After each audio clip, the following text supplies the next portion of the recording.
Welcome in, ladies and gentlemen, to Hyde Park. David Roy here in the broadcast booth. Joining me on the production side of things and to help keep us all on track for your benefit as much as it is for mine, Mr. Colton Morgan. How you doing, sir? I'm feeling pretty fantastic right now. It's beautiful weather right here in Austin. I think it's gotten down to about 85 degrees by the feel of it. We got some good cloud cover coming on in as well. And Grace Prep has just taken the field right now. Coming in 4-0, just won against Bishop Dunn. However, they're up against Hyde Park Panthers, who last year, Hyde Park took them down. I believe you remember the score for that one. It was like 37-10? 36-10 was the final score last year against Grace Prep. And on a night where Grace Prep comes in unbeaten 4-0, looking to settle the score against a 2-2 Hyde Park team. Hyde Park coming into tonight, getting set for district play. Grace Prep, technically, according to Max Preps, this will be the first district game of the night of the season for Hyde Park. Grace Prep comes in 1-0 in district, as the Panthers, on a homecoming night, will get set to take the field. And they are taking their long walk, the Panther Walk. Strolling in from the east to much fanfare. If you're wondering why there's not a lot of crowd cover yet, it's because they have formed the line that the Panthers will walk into. Grace Prep coming in tonight wearing the white jerseys, the white pants, the gold lids, and the Panthers, white lids, black on black, all black here tonight otherwise.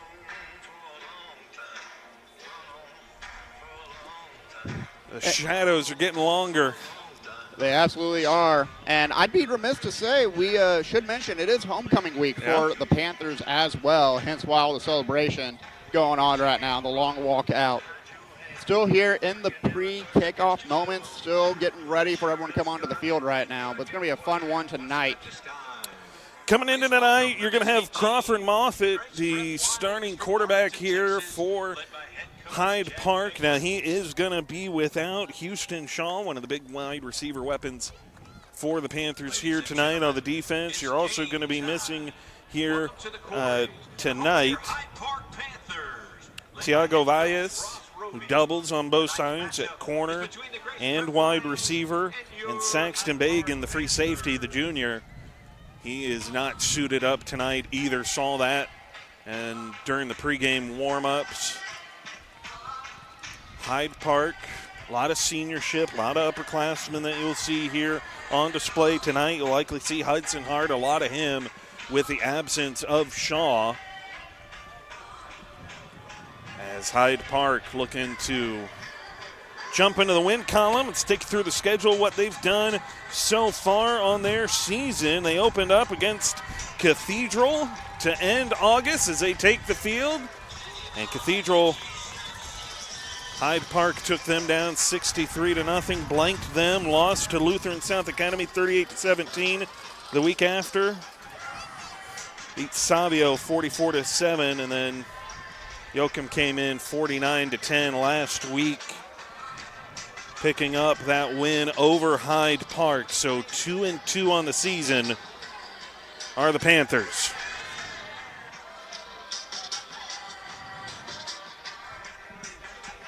The crowd finally starting to fill in on the Hyde Park side of things. Grace Prep, maybe not so much, although they do have, not sure if you're going to be able to see it as clearly as we can, the red rope effect for the fans on the away side of things. They've got those sections roped off, partially because the unique setup here of Hyde Park, the baseball field shared with the football field.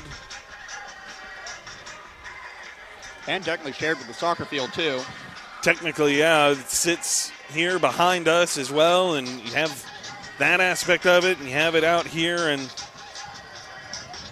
practice soccer field behind us, so to speak, and got a little bit of everything. Certainly one of the more unique facilities here in Austin. And on the bright side, theirs is not currently under renovation, like some others in the Austin area currently are. I mean, if there's one way to describe Austin, it's under renovation all Well, the time. that is something that the running joke, of course, that 35 is still being fixed. It'll be still under renovation for another 20 years. The ever eastward expansion that we have going on, expanding south. 290 is kind of the other part of it, too. It's always under construction. What a smile, Smith.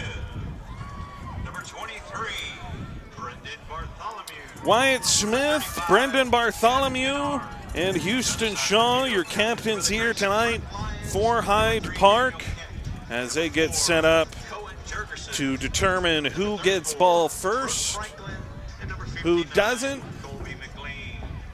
Get it all set up here in these next few moments.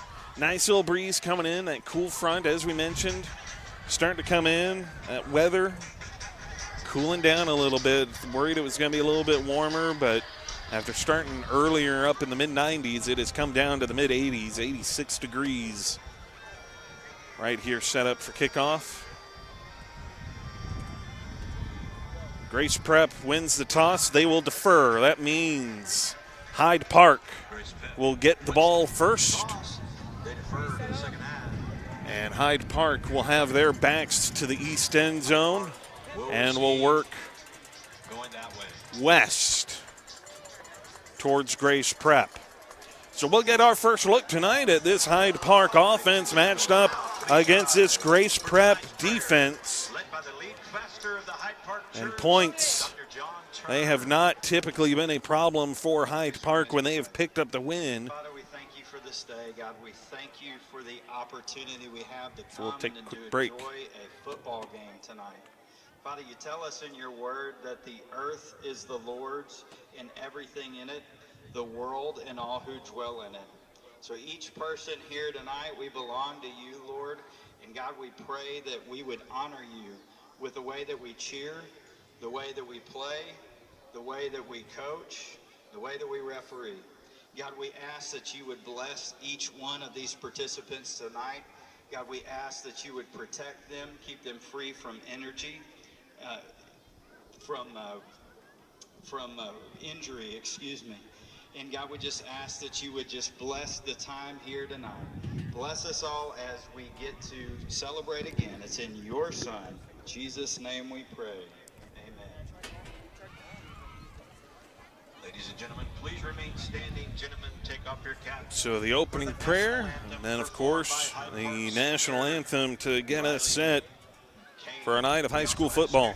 Sage Conquest, Michaela Hayes, and Hannah Hayes, who will be performing in ASL. Oh, say, can you see by the dawn's early light what so proudly we hailed at the twilight's last gleaming, whose broad stripes and bright stars through the perilous fight for the ramparts we watched were so gallantly streaming, and the rockets' red glare, the bombs bursting in, gave proof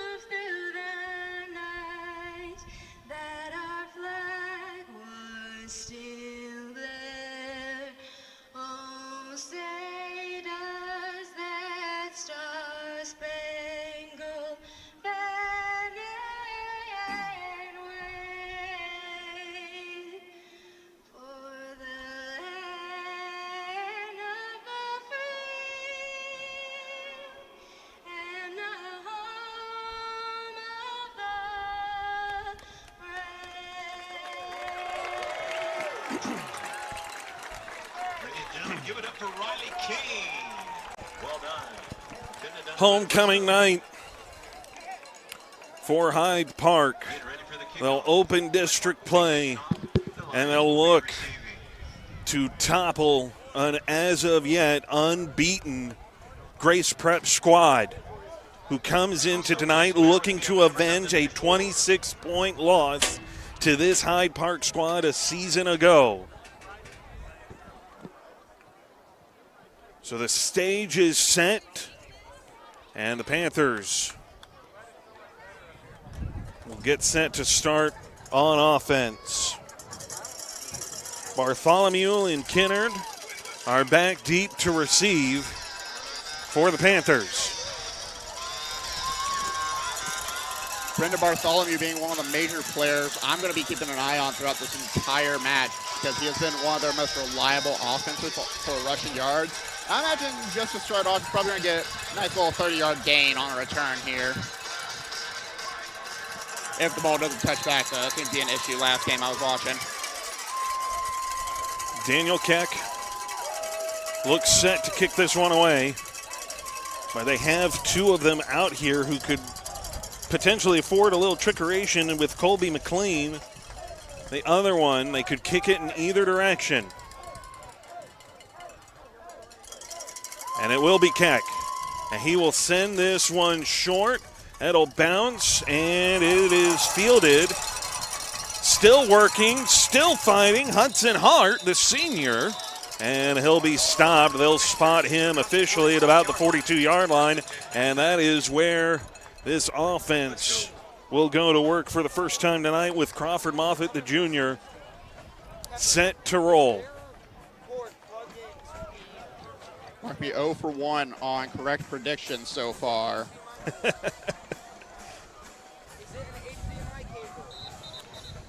Plenty of time.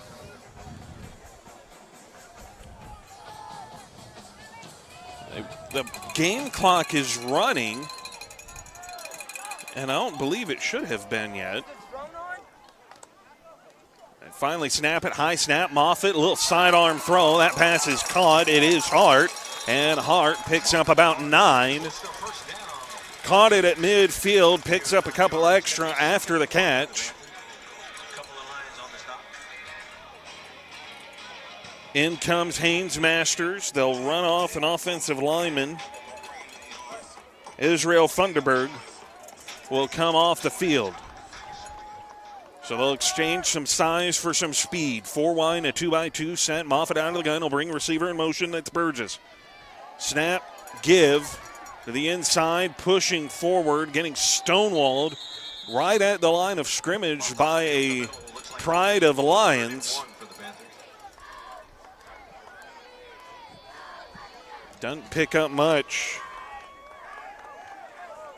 It'll bring up 3rd down and a yard. So Bartholomew will stay at the tailback spot and offset to the right of Moffitt. 4 wide, a 2x2 look. And free play, and finally they will whistle this one dead. 2 of Grace Prep's defenders flinched. Coming off the edge, Bryson, one of them, as was James McKinney, who doubles on the defensive side as he does in the offense. So that will give a free conversion to Hyde Park. 10:06 to play here in the first. They finally get that play clock rolling at the official signal. Moffitt, quick throw. Nice little quick pass here. Breaking into the open field. Tom Burgess finally brought down just inside the 10. First and goal from the 7.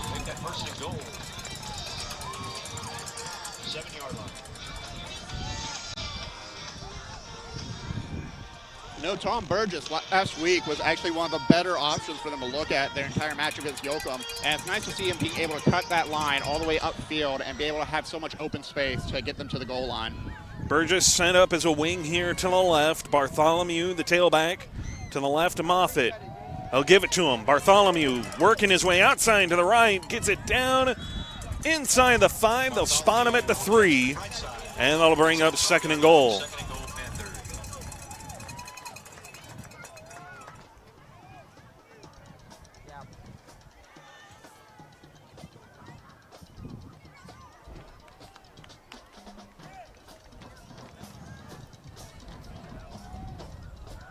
Back in the gun, trips here to the left. Burgess lined up in the middle of the 3, and he's now the motion man. Moffitt, little high snap, give to Bartholomew to the inside. Touchdown, Panthers.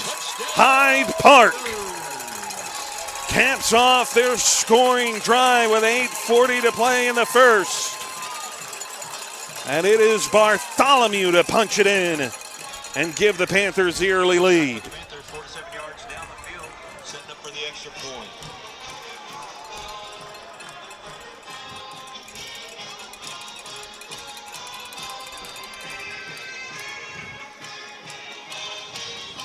Snap, Noah Manning punches this one through.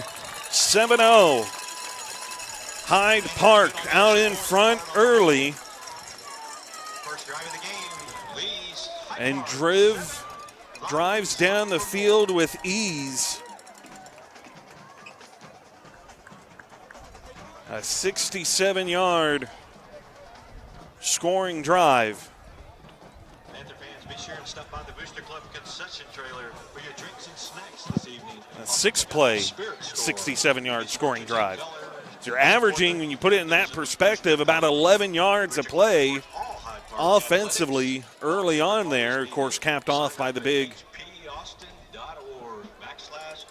run after the catch from Burgess to get them down inside the 10, 1st and goal. And from there, Bartholomew took over the workload. Kickoff, Panthers. I have to point out, Stephen Moffitt also being so well protected, able to find those options, able to find Burgess especially, is such a night and day difference compared to last week. And you know they took that time to go through the tape. That offensive line really trying to protect that pocket a little bit tighter and provide those openings for the team. A lot of quick game there early, too. Not a lot downfield, just everything within 5-7 yards of the line of scrimmage to try and help keep Moffitt protected as Manning will kick this one away. And that one stayed in the field of play. It did not go into the end zone for a touchback, as Grace Prep was expecting. It was Daniel Keck back deep to return. He waved it off as it went over his head, thinking it was going into the end zone. It did not. He had to scoop it up and try to make something out of it, and he brings it out to the 21. And that is where Grace Prep's offense will go to work. I like the form on that kick, just enough to keep it planted right where it was. Don't think number 3 knew what was happening in that moment, but good heads-up play to recognize that he needed to get moving quick and get to the 20-yard line. Jurgensen will set up out of the pistol. Back behind him is Noah Bonjour. And he will slide initially as he got the handoff coming up. I won't assume that Noah Bonjour is French. And could be French-Canadian. Could be. If that is the case, long way from home. Yeah, or Louisiana. That is probably a little bit more valid. That'll be a loss of 3, maybe 4 on first down. It'll bring up 2nd down. Snap, Jurgensen pumps, fakes a screen, long throw down this right side. Incomplete off the outstretched fingertips of Brady Sappington.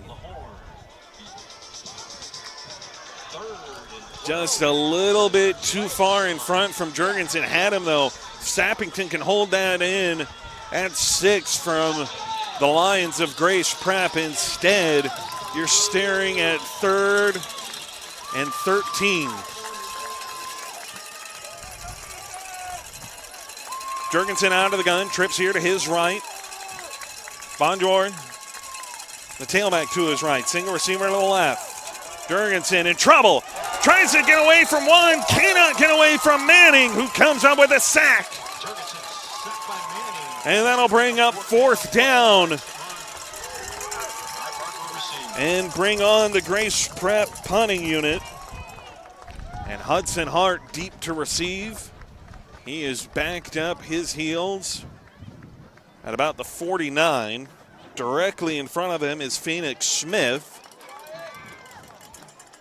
who stands at the 33 as an extra defender just in case Grace Prep should feel their oats. Grace Prep ran a player on late. This punt off the side of the foot bounces inside the 30, and Smith has to get away from it as it'll take a roll from Grace Prep just shy of the 40 at the 38. In Grace Prep territory, that's where Hyde Park will start for now. There is a flag on the far side, most likely because Grace Prep had to run a player on late, and he would have been offsides when it was snapped. That penalty is declined. That was way back at the far side of the field, right around the line of scrimmage. Unfortunate break, either get called offside or delay of game for 10 players. So I guess lesser of two evils there.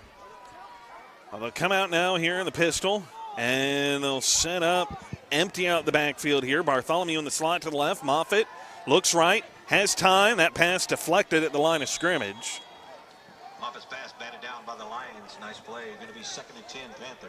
Really good job defensively by this front by Grace Prep to get a hand into that throwing lane and just alter the flight path of Moffitt's pass. Was looking inside. Brings up 2nd and 10 from the Grace Prep 38-yard line. Hyde Park still leading 7-0. 6:50 to play here in the first. Moffitt. Snap. Give. Bartholomew with a crease. Bartholomew with a shifty footwork has enough for a first down to the 26-yard line of Grace Prep. Pickup of about 12.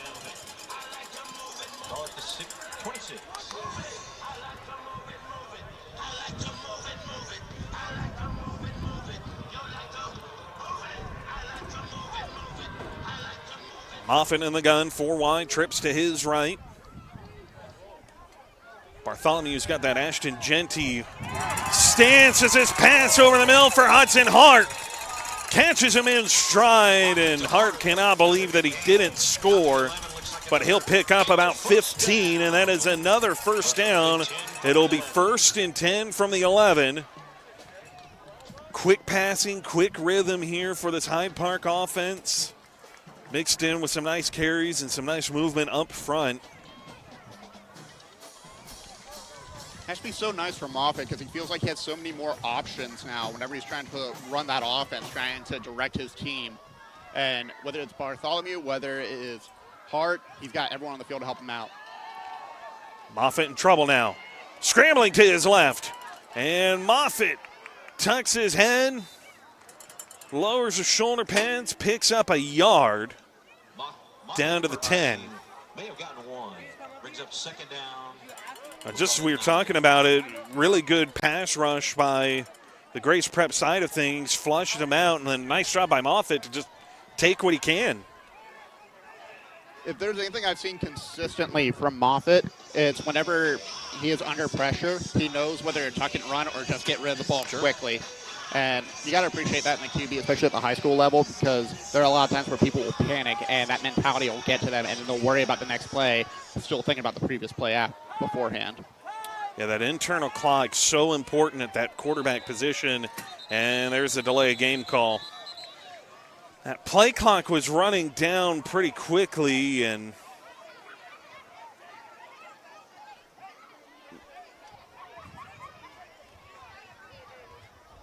so 2nd and 9 will turn into 2nd and 14. So it was a late shift by the offense there as they're trying to get set up on that right side. Garrett Gano and Haynes Masters, it looked like shifted late. And that led to that delay of game call, 2nd and 14. Moffitt out of the gun, 3 wide. Burgess tying to the left. They'll give it to Bartholomew. Bartholomew start inside, cuts it left. Brendan Bartholomew has the touchdown for now. There is a flag back at the line of scrimmage at the 15. And that's usually in the area of holding or a block in the back. We'll see what this call is. Nice gain to the left side. But Moffitt has not come off the field. They're keeping the offense out there, and that's exactly what the call is, a holding call. So really nice drive early from Hyde Park. They're working their way down. They get it down to about the 10, get to the 11. And now 2 penalties back-to-back, a delay of game and a holding call make this 2nd and 24 for Hyde Park. Backed up to the 26-yard line.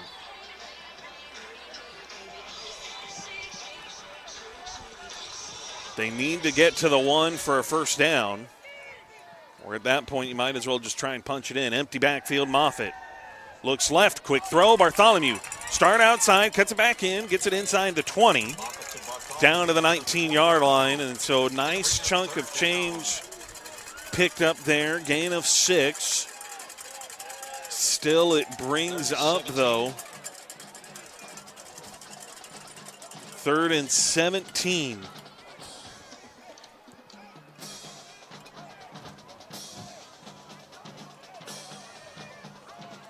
Moffitt came all the way out to the side to get the play call. As they break that huddle at about that 12-second mark. Play clock rolling. They just get that snap off. Moffitt already in trouble. Pressure up the middle. And Moffitt tucks it and runs. Steps out of bounds. Picks up maybe a yard. And that'll bring up a long 4th down. 4th and 16. To go with 3:29 remaining here in this first quarter of play. Hyde Park already leading 7-0.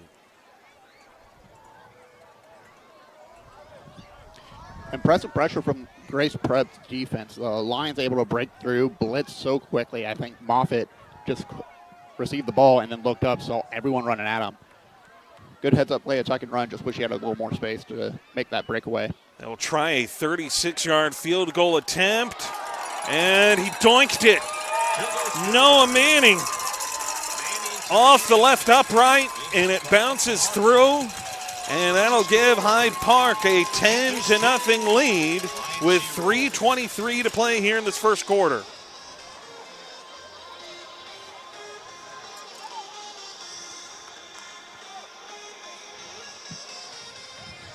Moffitt and the offense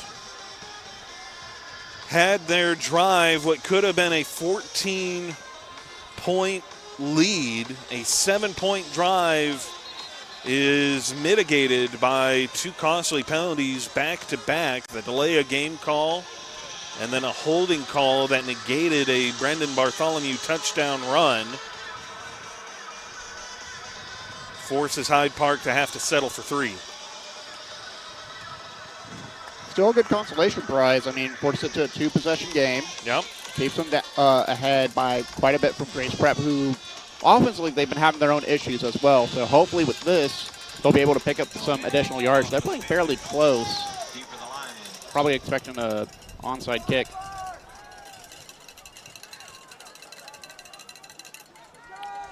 Yeah, Grace Prep's opening drive was a 3-and-out as Manning will send this one away.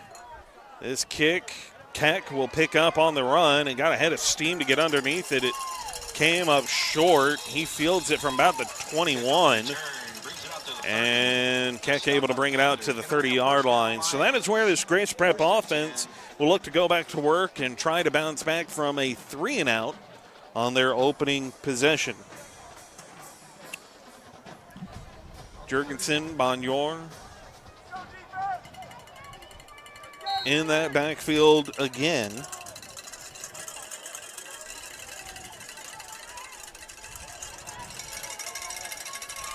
Out of that pistol set, snap, give, Bonjour.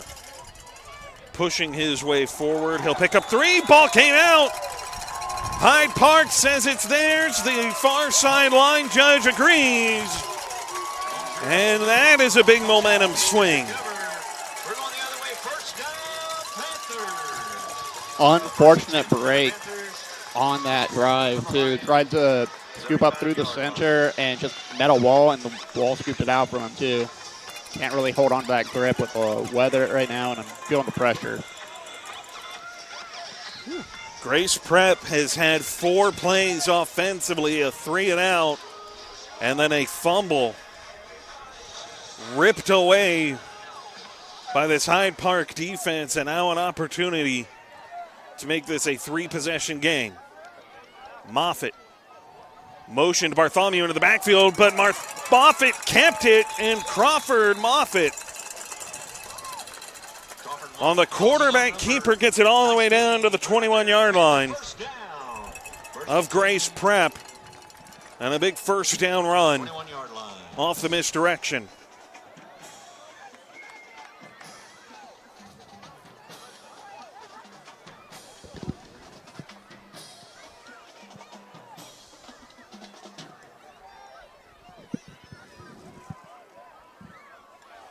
He'll come back in the gun, 4 wide. That 2-by-2 look, Moffitt. Nice little 3-step drop, steps up into the pocket, quick pass. That's caught by Hart. Hudson Hart takes a hard hit after evading one, but he will get enough for the first down. They'll award it to him. Got right to the sticks. So it'll be 1st and 10 once again from the 11. Feels like we've been here before. And we'll see if Hyde Park can manifest a different outcome. They'll keep 2 in the backfield this time. Burgess flanking Moffitt to the right. Bartholomew to the left. And then 3 wide. High snap, give to Bartholomew. Starts right, cuts it back all the way across the left. Brendan Bartholomew! Touchdown Hyde Park! Bartholomew dances right, into the end zone. Touchdown, Panthers!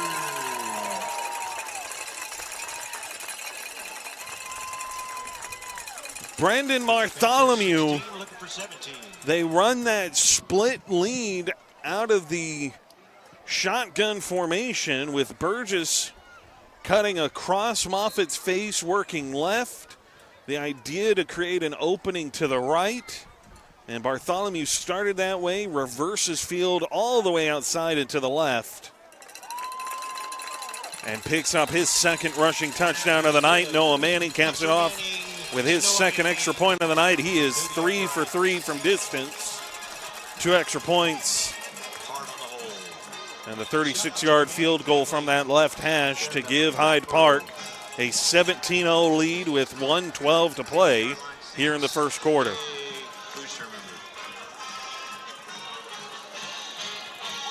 Incredible first quarter to start, but Brendan Bartholomew doing a fantastic job of just being mobile, finding options.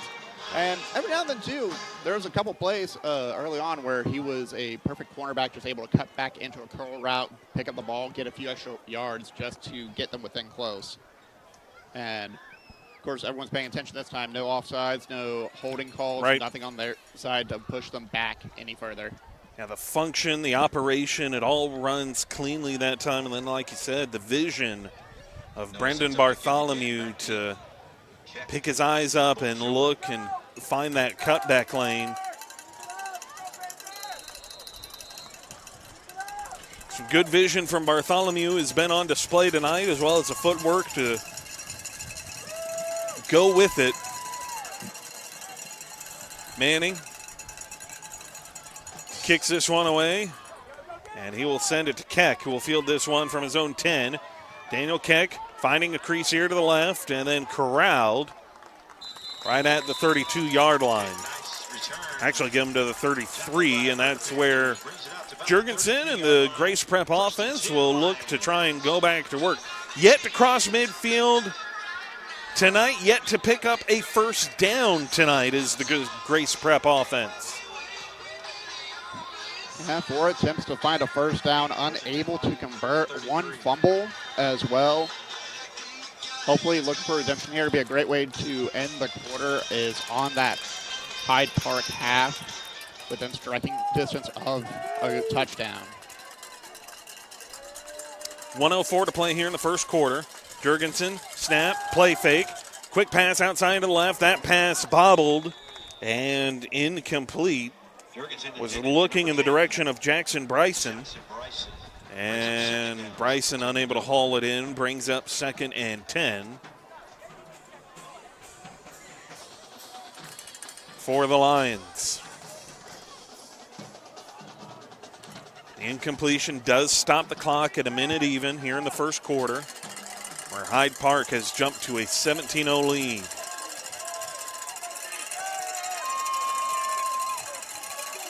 Jurgensen out of the gun, a little bit of an early flinch here. Didn't get into the neutral zone though, and Bonjour dancing right, cuts it back inside, picks up, they'll give him 3. That'll bring up 3rd and 7, and that does get that clock rolling. Now they will have to run a play. That play clock lower than the game clock.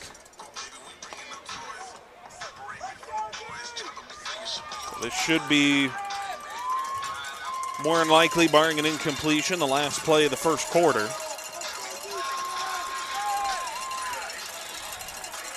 4 wide, receivers stacked to each side. Jurgensen drops back, 4-man rush. Jurgensen steps up, lays one over the middle. That pass incomplete, looking in the direction of Carson Lednicki. And that'll bring up 4th down. And that will stop the clock. So Grace Prep will have to punt. And another 3 and out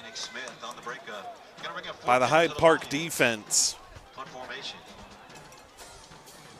Although that 3 and out, again, you could maybe attribute to offensive misfire by Grace Prep. They just get this one away. It's a nice spiraling punt. And Hard will wave this one off at his own 30, which is where they'll award him. And so that's where Hyde Park will start. They'll get to run a play before we head into the second quarter. They lead by 17. They're looking to add to it as they'll start at their own 30. Their worst starting field position of the night thus far.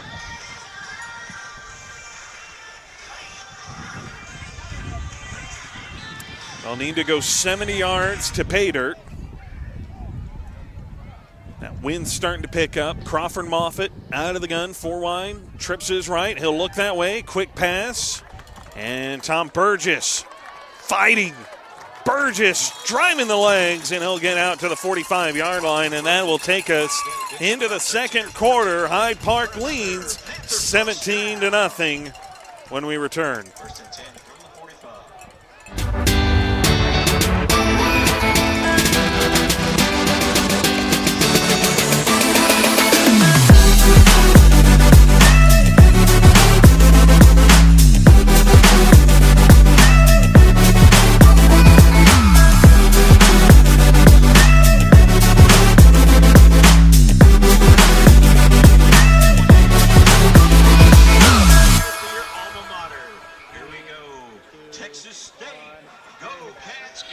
Welcome back in. David Roy, Colton Borger here on the Vype Live Network, your home for high school sports in the Austin, Houston, and Dallas-Fort Worth area. And San Antonio. Well, we won't forget San Antonio. Got a few down there going on tonight. Hyde Park trying to determine what is the greatest contingent of their fan base out here tonight. Of course, as much as the on-field is going on here in front of us, there's some festivities going on behind us. As a give here to Brenda Bartholomew to begin the second quarter. And the extra effort by Bartholomew, who's initially stopped for a 2-yard gain, and yet that rugby-type scrum pushed it to midfield, and there is a flag right there. For now, it would be a 5-yard gain for the Hyde Park offense. They will discuss this. It is a rather brief discussion. It is a sideline warning. And they will march it off and replay first down. and it is against Hyde Park. Sideline warning on the Panthers. No warning. 5-yard penalty. Back to 1st and 10. Oh, they didn't even give the warning. They enforced it. So sometimes you can get away with it. They'll just give you a warning. They won't actually enforce anything, but not this time. Receiver in motion. High snap. And it got tipped by Moffitt right to Bartholomew. Looking a little bit more like a impromptu volleyball play than an actual designed run. Although he certainly believed that Bartholomew was who it was called for. Just a little bit of a unique way of getting it to him. Doesn't pick up anything, though. It'll be 2nd and 10 for the Panthers from their own 45-yard line. Moffitt out of the gun, 4 wide, that 2x2 set with Bartholomew to his left. Moffitt has time, laying this one in on the flag route. Hudson Hart steps out of bounds at about the 35-yard line, but that will put Hyde Park across midfield and in Grace Prep territory. 1st and 10, 47, 33-yard line. Incredible run from Hudson Hart, just able to break away from his man with that flag route, as you called it, and finds that open space on the sideline. Quickly got taken down, but still that yard gain is no small feat from where they were. Yeah, from their own 45 all the way down inside the 33-yard line.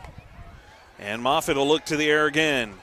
Nice blitz pick up by Bartholomew, laying this one out. Hudson Hart had to extend, but Hart pulls it in, and he's got it down at the 5, 1st and goal.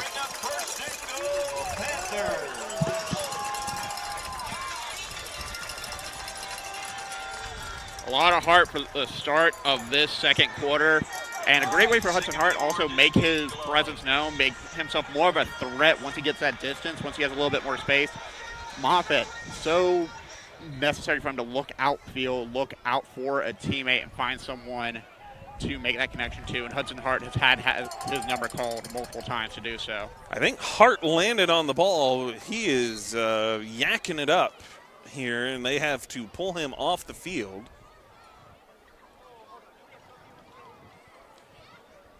So Phoenix Smith will take his place in the slot to the right. 2 backs in the backfield of Burgess and Bartholomew. Give to Bartholomew, and he will get back to the line of scrimmage. Maybe able to reach forward and pick up a yard. It'll be 2nd and goal from the 4. Hart took a hard hit just from the sheer act of laying out for it and landing roughly.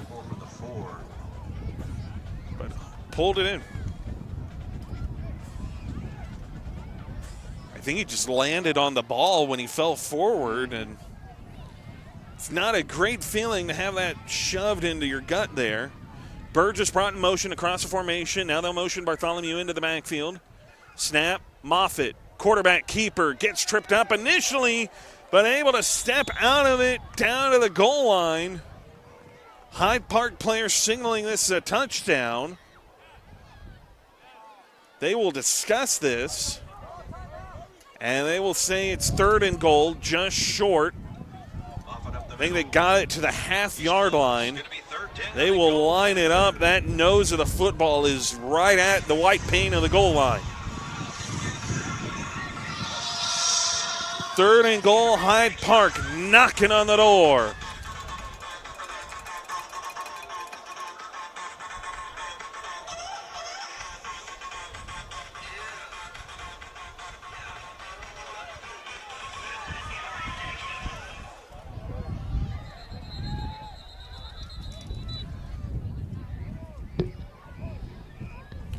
Whistles come in. That play clock was winding down, so they will discuss this.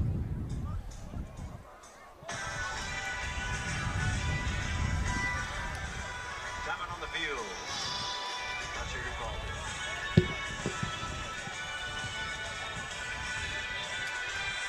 Well, during this timeout, let's talk about the drive to get to that goal line. Hudson Hart doing a lot of the heavy lifting to get to that point.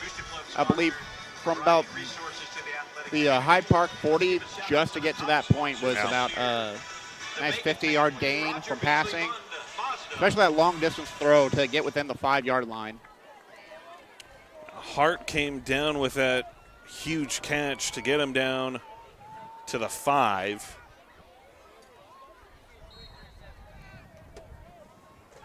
Looks like they've finished their examination of Hart. Phoenix Smith brought in motion, give to Bartholomew. There is a flag from the near side official. I don't think Smith got set before it was snapped. This would likely be a procedure call. They called a touchdown. So maybe this was on the defense because there is a flag on this near side. Only thing I can think of is it'd be offsides, but it didn't look offsides to me. I think they just picked it up and waved it off. 'Cause there wasn't even a declination signal. I think they just picked the flag up. So either way, touchdown for Hyde Park. Noah Manning tacks one more on. And the Panthers are up 24-0. And now Grace Prep, with 8:35 to go here in the first half, has themselves in a spot looking for an answer, trying to get back onto the scoreboard. They need a response to keep this within reach on a night where their offense has just not quite been clicking thus far. 2 3-and-outs and a fumble in between those two series. I mean, credit to the Hyde Park defense as well, too. They've been putting that pressure on. If they're looking to go up in the air, immediately someone's putting enough pressure where that ball has to be just out of reach for the receiver as well in order to prevent the interception. And the fumble, just getting caught up in traffic, sadly, hits a 4-car pileup, and you're the one at fault, sadly. Jurgensen will have to try and maneuver this muddied pocket. As you mentioned, Hyde Park has been keeping him off rhythm, off platform. They're going to have to go to the short game a little bit more. Here's Manning. He'll kick this one away. That one is a line drive right up the middle. Fielding it like a first baseman is Sappington. And Sappington brings this out to the 43. Looked like they might have initially spotted him an extra yard ahead, give him the 44. But Brady Sappington, they do officially spot that 43. So Sappington with a nice return for Grace Prep. We'll see if it can be something of a spark plug and breathe some life into this offense. They'll empty out the backfield. Here's Jurgensen.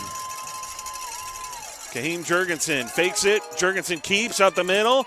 And Kaheem Jurgensen able to pick up a first down. So that'll be the first down of the night for the Grace Prep Lions. And it is also consequently the first time that they have crossed into Hyde Park territory here on the night with 8:05 and counting here in the second quarter. 1st and 10. Jurgensen out of the gun, empty backfield still. 4 wide, 2 to either side, and time to the left. Jurgensen, quick pass, lays one in here. That catch is made. Ball popped out at the end. Sawyer Jordan had the grab, and they threw the turnover bag to signal it. I think he was down. As you know, the ground cannot force a fumble. They are discussing this. The question is whether or not the ball was coming out as he was on his way down. And it will stand. Hyde Park takes over at their own 25.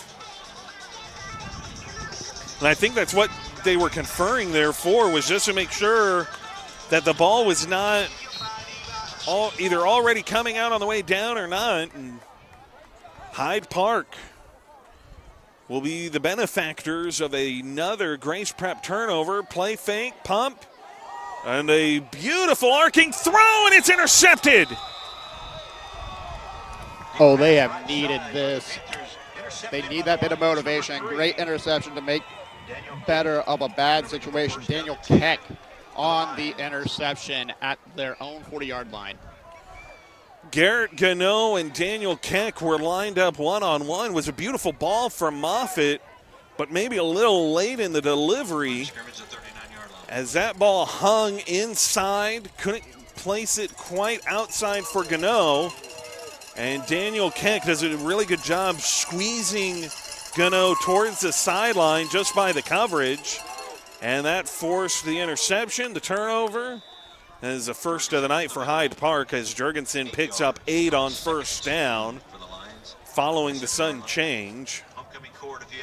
That'll bring up 2nd and 2. Really like this mentality behind Jurgensen right now, where it's I'll just do it myself mentality, able to pick up some extra yards are very necessary for the team to get that motivation, get that momentum for these drives going into the second quarter.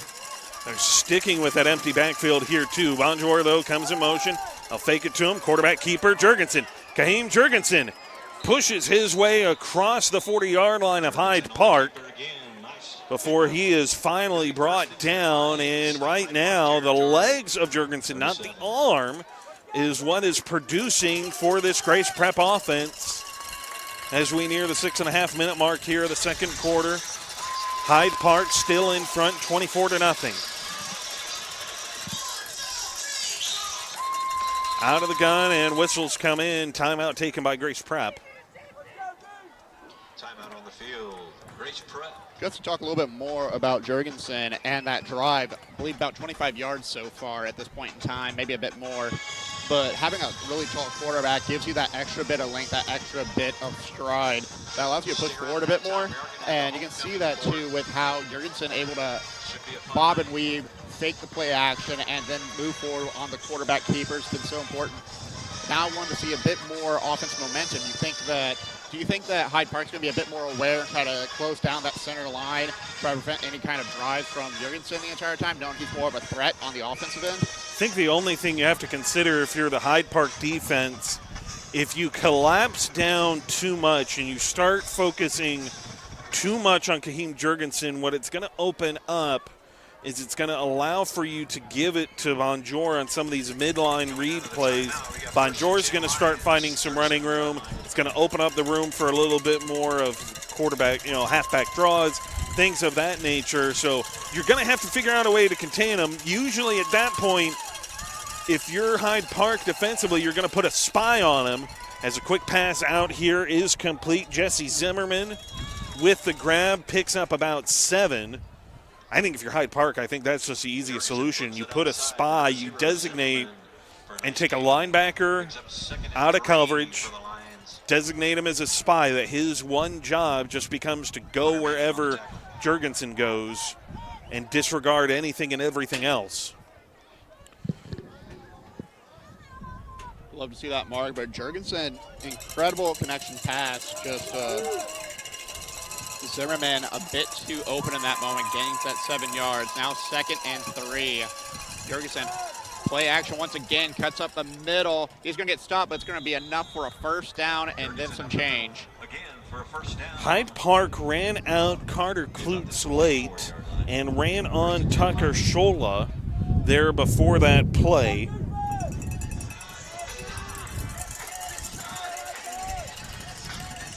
Jurgensen has this Grace Prep offense zone knocking on the door inside the 25-yard line. Ball spotted at the 24.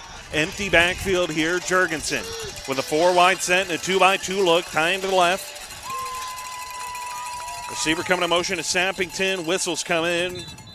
And believe it's going to be an early movement here. False start. And a legal procedure call is exactly what it'll be. And so that will back this up from a 1st and 10 to a 1st and 15 at the 29-yard line.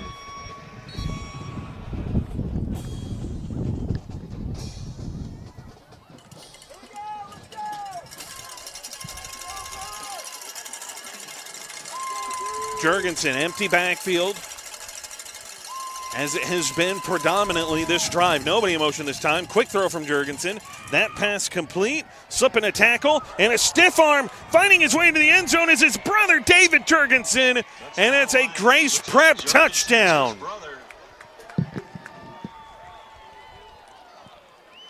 Kaheem Jurgensen to David Jurgensen 6 points. leads to Grace Prep's first touchdown of the night and cuts into this lead with 4:34 to play here in the second. And Daniel Keck to try and make this a 17-point game. Snap, hold, kick from Keck. It's good. 24-7. Kick is good. 4:34. Well, this offense finally gets going, Jurgensen on the hold. and it is predominantly Jurgensen 4:34 left in the half. throughout it. Kaheem and his brother David. Line 7. But now the question is going to be, can this Grace Prep defense, that drive, keep in mind, was only the result of an aggressive Hyde Park offense. They took a shot downfield, well played by Daniel Keck to intercept it. Can this Grace Prep defense try and force another turnover against what has been otherwise an unstoppable Hyde Park offense here tonight? That's the question that Grace Prep is going to have to answer. Well, I think one of the best options that Grace Prep has is how strong their blitz plays are. Whenever you see that ball snap, they're immediately enshrouding Moffitt, and Moffitt has to scramble, sometimes forcing a quarterback keeper, sometimes trying to force the ball out. I think that pressure is going to start getting into him as they continue to play that blitz. Coverage-wise, they've been doing a fantastic job trying to prevent the easy passes. Every pass that we have seen Hyde Park receive has been under intense pressure and immediately cut short as soon as they receive that ball, 9 times out of 10. Let's see what Grace Prep can yield defensively. This is a short little pooch kick. It'll bounce at the 32, and this will be fielded. Working his way forward, Phoenix Smith. Flag thrown here late. Short kick picked up by Phoenix Smith. Brings it out to about the 42. A little bit of extracurriculars here on this near sideline. And they're pointing here at the sideline. So some major extracurricular going on here. And it warranted a flag. Now the return as of right now from Phoenix Smith is stopped at the 43, but this is a long discussion.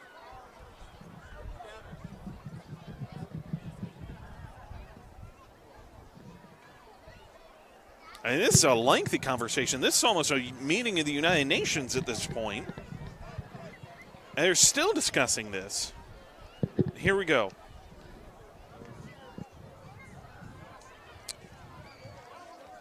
So it's a personal foul against Hyde Park after the play. Personal foul on the Panthers. Unnecessary roughness. So it's an unnecessary roughness call. They're going to back them up. It'll still be 1st and 10 for Hyde Park. And now they're having a conversation about it. I don't think it was even somebody actively in the field of play. I think it was somebody in the Hyde Park sideline who did it. I mean, Grace Prep, they came in, they were trying to stop that return, and sometimes you just get a little too jumped up and get thrown into the sidelines. This Maybe line judge down here was having a long conversation with the coaching staff here for Hyde Park, and they're still discussing it. So there is an issue. This is something to monitor, it seems, between coach and official. I mean, things got a little bit heated. They have still not returned this to play. It's 4:27 to go here in the second quarter, 24-7. And this is a lengthy conversation. I'm not sure if it's your coaching staff here of Hyde Park trying to get clarification, if there's some kind of a disagreement. The officials aren't necessarily mic'd up into the stadium PA system, so we couldn't hear, aside from the hand signal, it was a personal foul, it was unsportsmanlike, unnecessary roughness type penalty. But we do not know the full extent, but it was a lengthy conversation. But as we return to play, Bartholomew able to pick up 6. It'd be 2nd and 4, and there was a timeout taken banged up here. Simon Watson Johnson comes off the field. Usually when the big man comes off, it's usually the result he got rolled up on in the middle of the pile. So it'll be 2nd and 4. Moffitt, give to Bartholomew. Bartholomew trying to find a spot. Bounces this run outside to the right. Has a big stiff arm. Flag comes flying in. Bartholomew, as of now, has enough for the first down out to the 43. Well, we'll see what the penalty is. Off comes Israel Funderburg. Back in comes Simon Watson Johnson. Like I said, likely just got rolled up on for a moment. Worked his ankle. He's fine. I don't even know for sure if it was his ankle, but he kind of came off well under his own power. They made him come off. Maybe a lid came off. Who knows? But it is a holding call against Hyde Park, and that will walk off and negate the first down and make this 2nd and 5. Looks like 2nd and 5.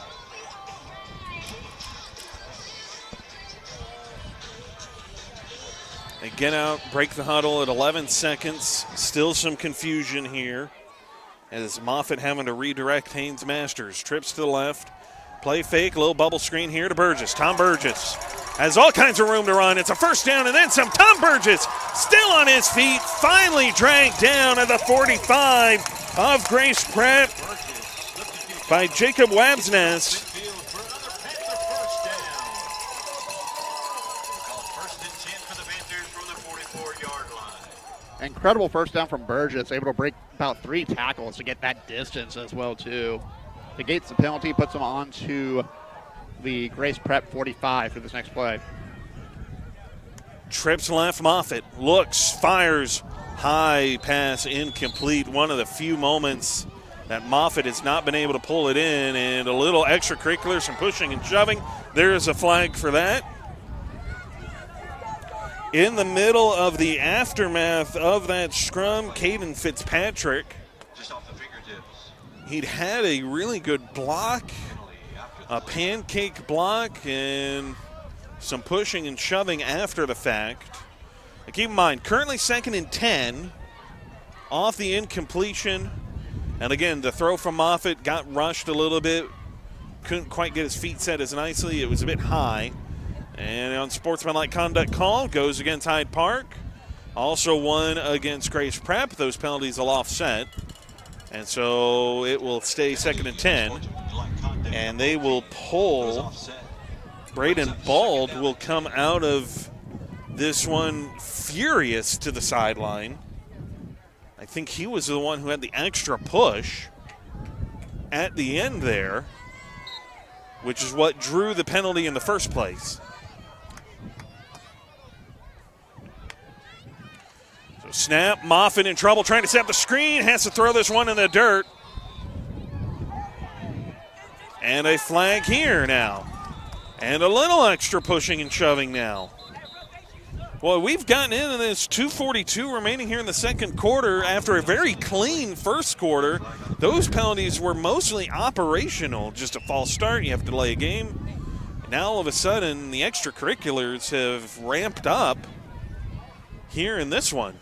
You know, with how cool the weather is, you would think everyone would have a calmer head, but might as well be the middle of summer once again. People are a little bit too hot right now. I mean, maybe it's because it's cooler today. Because it was so hot, you didn't have the energy for anything extra after the play. You just wanted to get back and go back to work.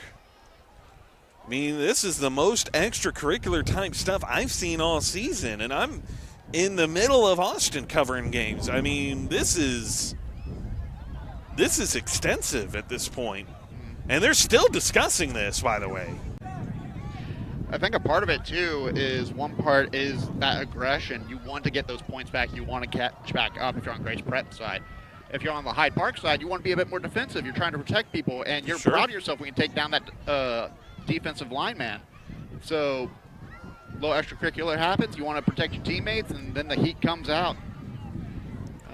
Going to see what the ref call here. So there's the intentional grounding call. saying that Bartholomew was not in the area, and then after the play, a personal foul. Again, the unnecessary roughness against Hyde Park.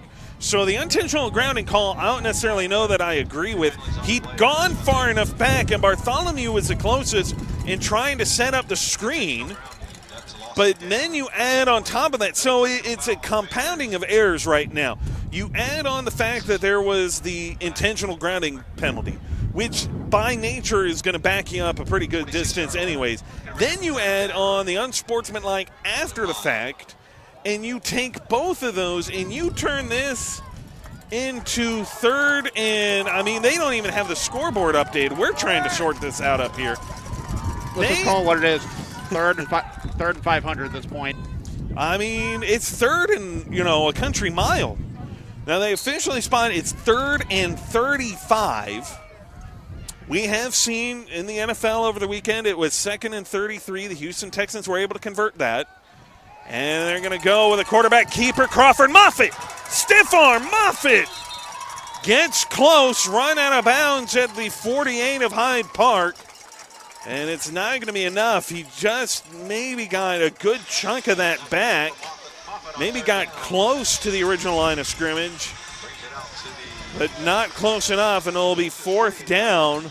And Hyde Park, we'll see what the decision is. The offense is out there. They're asking for that clock to keep rolling, by the way, saying that he did not go out of bounds. Offense stays.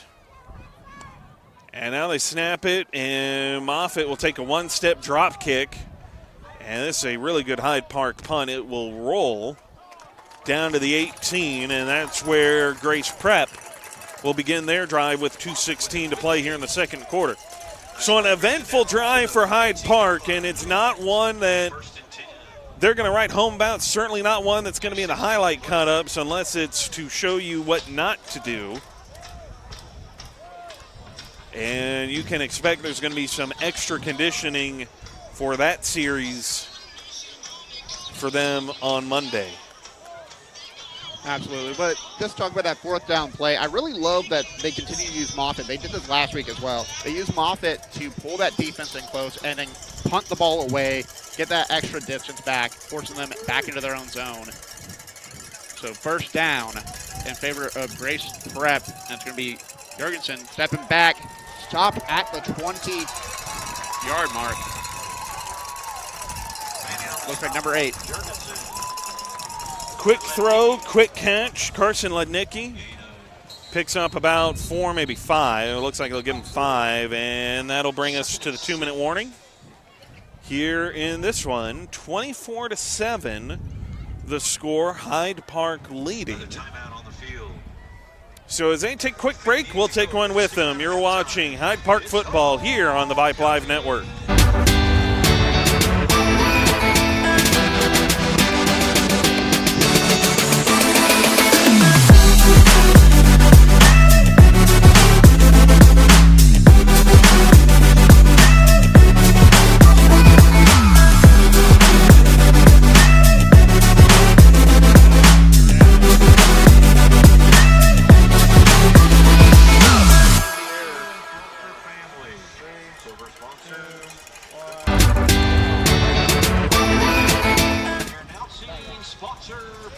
Welcome back in.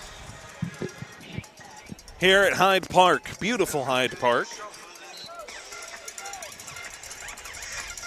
Although I will say it doesn't quite have the skyline view that some of your more centrally located downtown facilities may have, but it is still a spectacular view off to the east as Jorgensen pump fakes, looks, trying to direct traffic, lofting this one off the fingertips of Lednicki.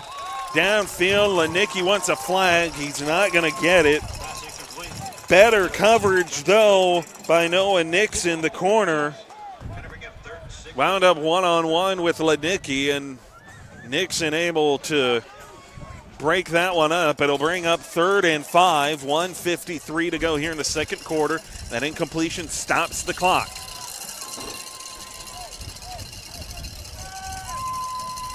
Out of the gun, empty backfield, Jorgensen. Kaheem Jorgensen Snap, quick throw outside, little slant pattern, and Sappington has open field, slipped the tackle. Sappington down the sideline, forced out of bounds inside the 30 of Hyde Park. Sincere Robertson, Phoenix Smith, the two to force him out of bounds. And that'll be 1st and 10 from the 30, 1:43 remaining. Keeping in mind that Grace Prep can stop the clock twice, have 2 timeouts remaining. Empty backfield, 4 wide, a 2x2 set. Kaheem Jurgensen. A little bit of early movement, no flag. Jurgensen lifts this one, middle of the field, and it's caught. Touchdown, Grace Prep, Jesse Zimmerman. But will it stand? There is a flag back at the line of scrimmage. Zimmerman got open down the middle of the field, made 2 miss, and had the first down. Now, they did go and confer, so this will actually be against Hyde Park. And personal foul, hands to the face penalty against the Hyde Park defense, so the touchdown will stand. And Grace Prep, after sleeping, it seems, through that first quarter of play, has come alive here in the second. And an extra point will pull the Lions within 10 of the Hyde Park Panthers. Snap, Keck's kick is good. 24-14 your score, 1:36 to play here in the first half. And keep in mind, Grace Prep deferred when they won the toss. So coming out of the halftime break, it'll be Grace Prep's offense that will take the field. Kaheem Jurgensen, they emptied out the backfield. They said, all right, if we're not going to be able to run the ball and set things up with Bonjour back here, we're going to take away that as a possibility. We're going to spread everything out. We're going to spread out this defense. And Kaheem Jurgensen, through his legs with his arm, has opened up and made this a game here between the Panthers and the Lions. A battle between the 2 greatest cats. It's an incredible temperature check, too, on the Hyde Park Panthers. They had a really hot first quarter. However, the second quarter has left them a bit wanting, I feel like, and their own heat is what got them in trouble here, too. So they need to lock up that back zone, but they need to be mindful. They need to still have that spy, as you said, on Jurgensen, in case he tries to go for that quarterback keeper, try to take that space away from him. And right now, Hyde Park Panthers have 96 seconds to make the difference and ensure they can keep this at minimum a 2-possession game. We'll see how aggressive Hyde Park will be with it as Daniel Keck will get it set up. Now, one thing to keep in mind, the biggest factor so far is that penalties have started to come at an increased frequency against Hyde Park here throughout the course of this second quarter of play. And they will enforce that hands to the face penalty here on the kickoff. So Keck and company will get to kick this from the Hyde Park 35. If I'm Hyde Park, I would be concerned of a pooch kick or an onside kick attempt here. I would not be surprised if Grace Prep was not aggressive. Given this, Keck will get set. Ready as men, Daniel Keck. He will. It's a spiraling kick, bounces at the 20, and it'll be fielded by Hudson Hart. Hart tries to go upstairs, up and over, before he is caught and corralled at the 28-yard line, and that is where Hyde Park will begin their drive. 1:30 to play here in the second. Grace Prep can stop the clock twice. Hyde Park has all 3 of their remaining timeouts.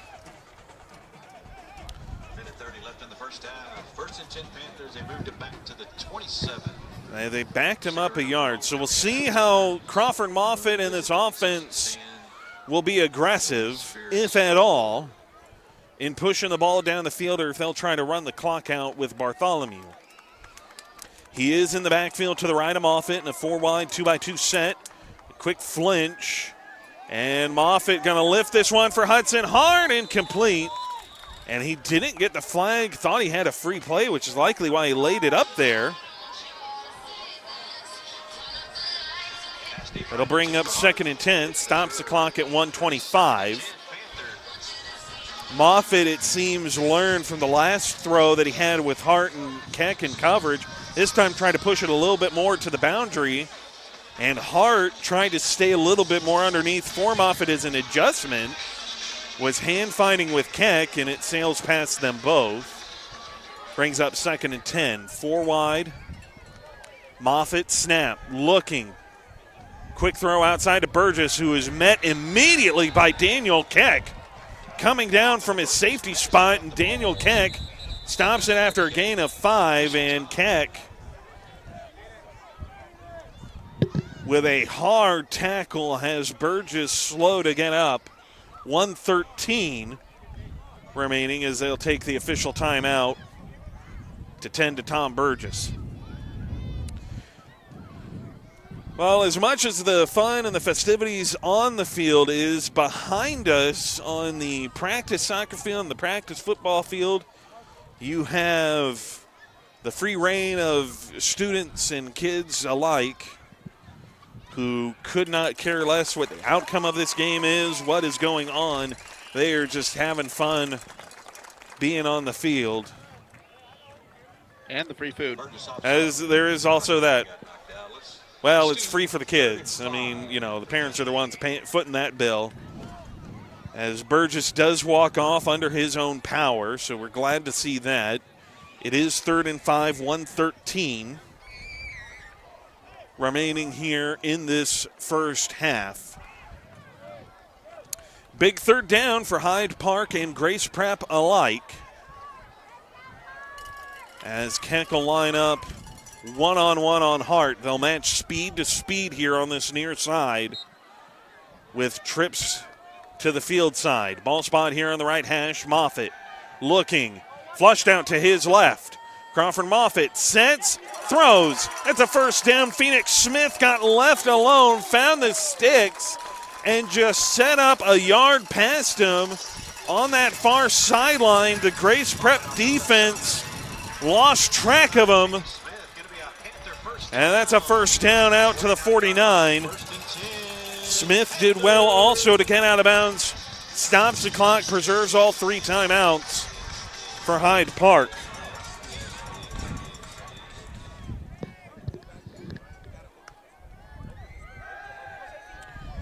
As this throw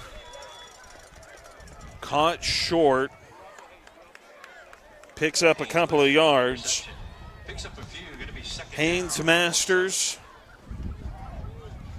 Gilman looks like about 3. 2nd and 7. Inside a minute here. Quick throw. Flag is thrown as well. That pass was behind Phoenix Smith.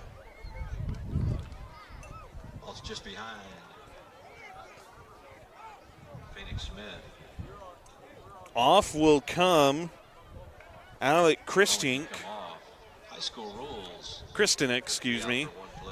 He lost his lid, so he is by rule forced to come off the field. He is fine otherwise. Israel Funderburg will return to play. This will go against the Hyde Park, or excuse me, against the Grace Prep defense.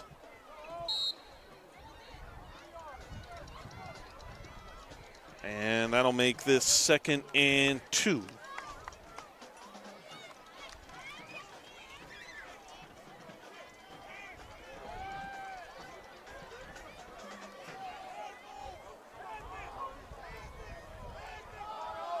.38 ticks, and Moffitt double clutched. He was hesitant, had Smith coming open over the middle, Sappington in coverage, and I think Moffitt just uncertain tried to force that one in there, but it was just enough coverage to force him to double clutch on it, and it'll bring up 3rd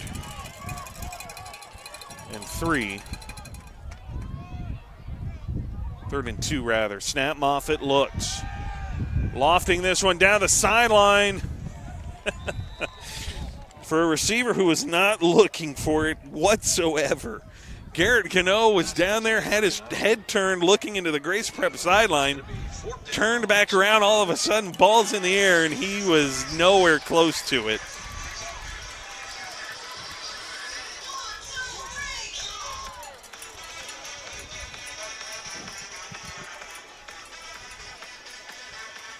Fourth down and 2 to go on the incompletion.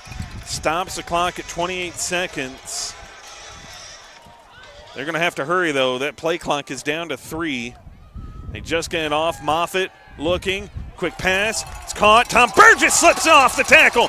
Burgess in a foot race down the center of the field. Touchdown, Hyde Park. Breaks the tackle. Off to the races. Touchdown, Panthers. All it takes is one. And Tom Burgess slipped that one tackle to take it the rest of the way. And Hyde Park re-extends this lead with 18 seconds remaining here in the first half. Snap.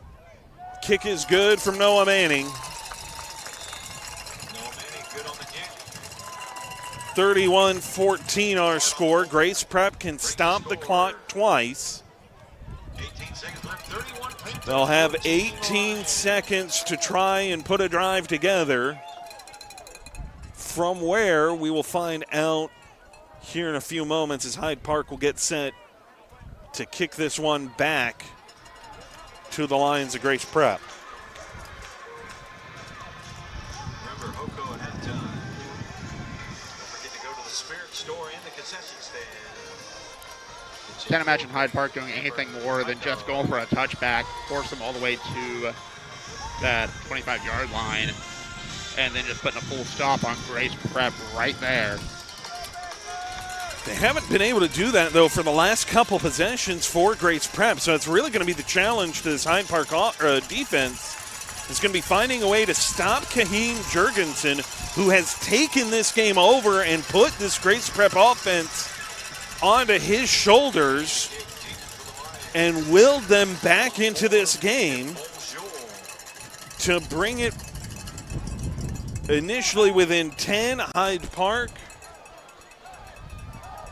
re-extends it to a 17-point game. This kick is short. Fair catch signaled right at the 31-yard line. 2 seconds knocked off the clock as well. We're going to be starting with this with 16 seconds left, all through 2 timeouts remaining for Grace Prep. Carter Smith is the one who fields out with that fair catch, and wisely so. And they spot this too at the 35. I had thought he had backed up a little bit further. I guess he came up to field it. First and 10 Lions.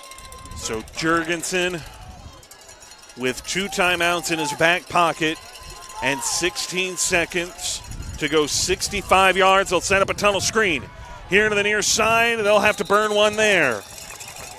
Jackson Bryson gets enough for a first down. He'll pick up 11 to the 46. Timeout comes in a little bit late, too. There's 4 seconds on the clock. Now, they might give some time back Time on the field. because of when that had been called. Lions will be dealing. First They and 10 do. They put from 4 the seconds 46. back on there. So Grace Prep has 1 timeout remaining, 8 seconds.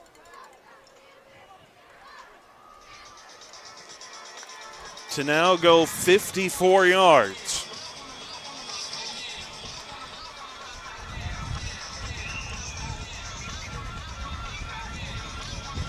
I can't imagine that they don't try to do a play action and put Jurgensen upfield on a QB keeper, trying to rush up, get as many yards as you can before hitting the ground, call a timeout, and then Be gutsy to do that, I would think. We'll see what they decide. It's an aggressive thought process. Certainly it would catch Hyde Park off guard if they did that. Kaheem Jurgensen will drop back to throw. Pass outside is caught. Has to get down. He couldn't keep his feet. They'll take a timeout. Not enough time, and certainly not enough yardage. Jesse Zimmerman out in the flats. Only picks up about 3. He lost his footing trying to cut it. Back inside. They put 1 second right now back on the clock. And now they're going to discuss this.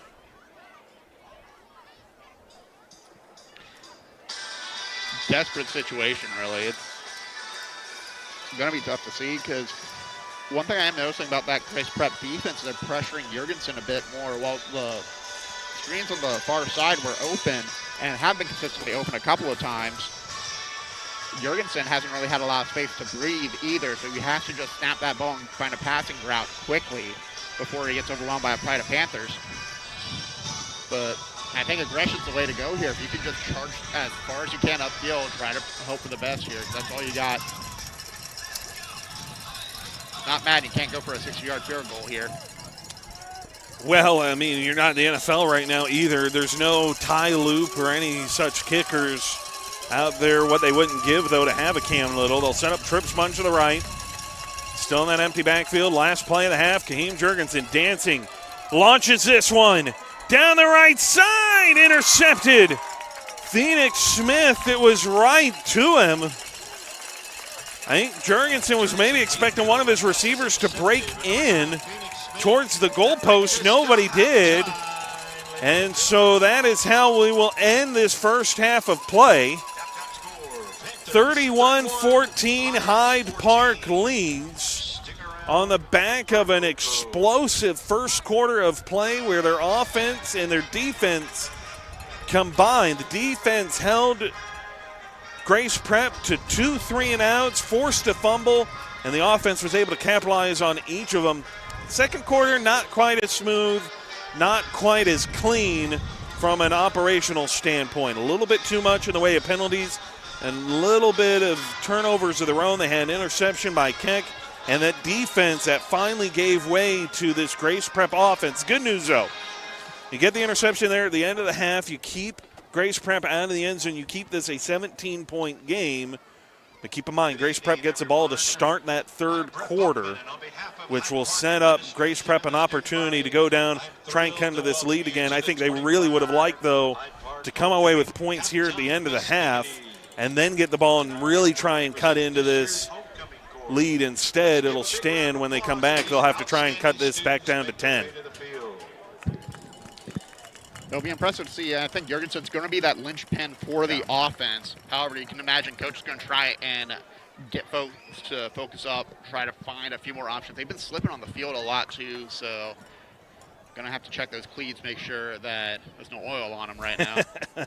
Well, the homecoming festivities are about to take place here at halftime, so we'll step away for those of you at home and take place here for the homecoming court in Hyde Park, as it is homecoming night for the Panthers. When we come back, we will be back for the start of the third quarter. We'll let the halftime festivities commence. You're watching Hyde Park football here on the Vype Live Network.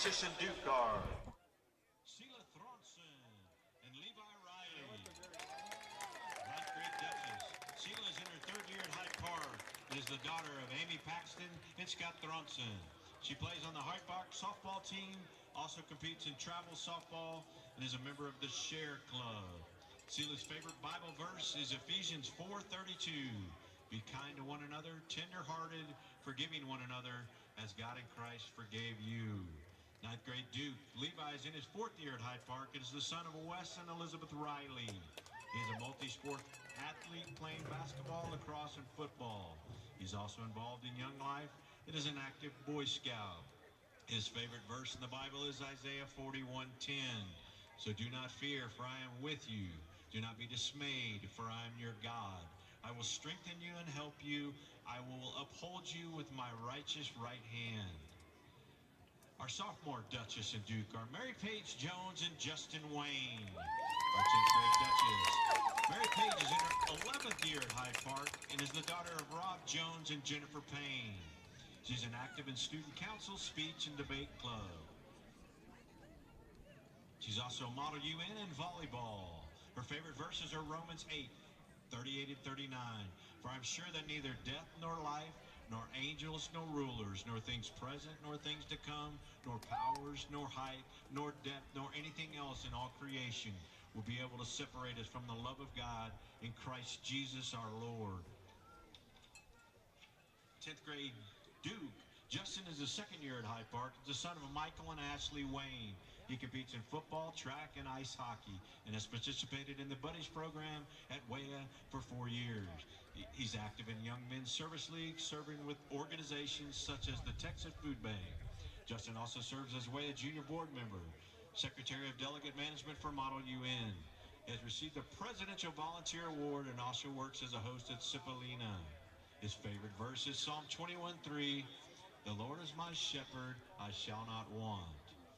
Your junior Duchess and Duke are Tate Riley and Crawford Moffitt. The Duchess, Tate, is in her 6th year at Hyde Park and is the daughter of Elizabeth and Wes Riley.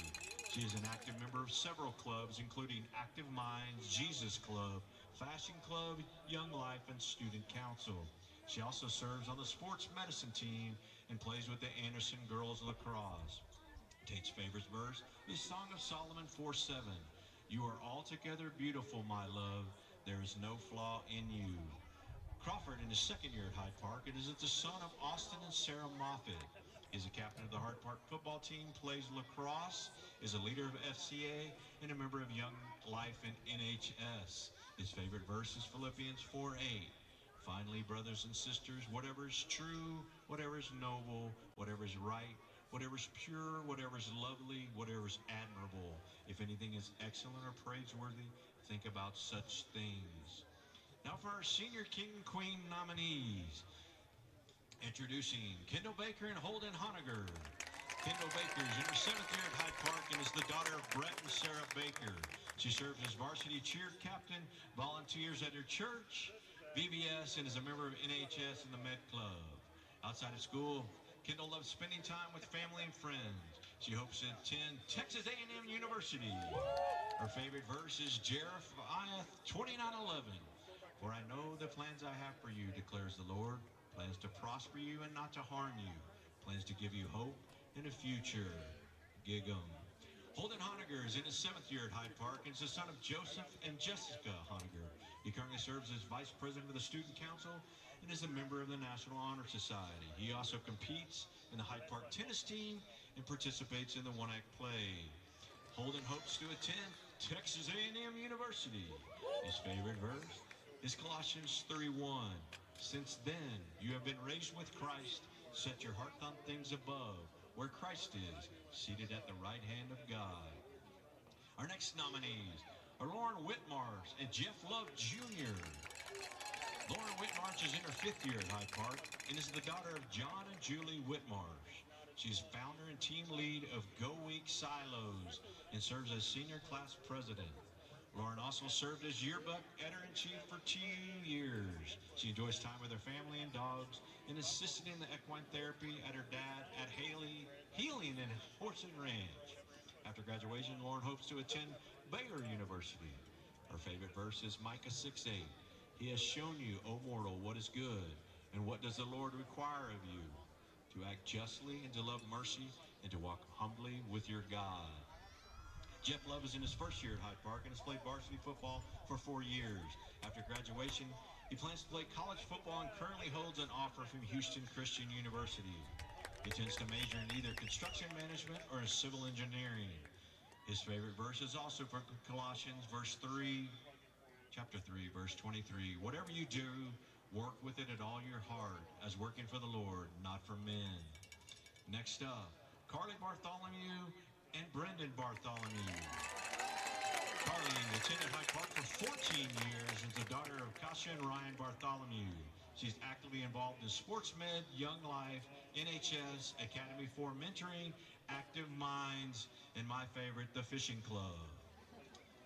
She also serves as team manager for the basketball and volleyball. After graduation, Carly intends to plan Baylor University, and her favorite verse is John 15:4. Remain in me, as I also remain in you. No branch can bear fruit by itself. It must remain in the vine.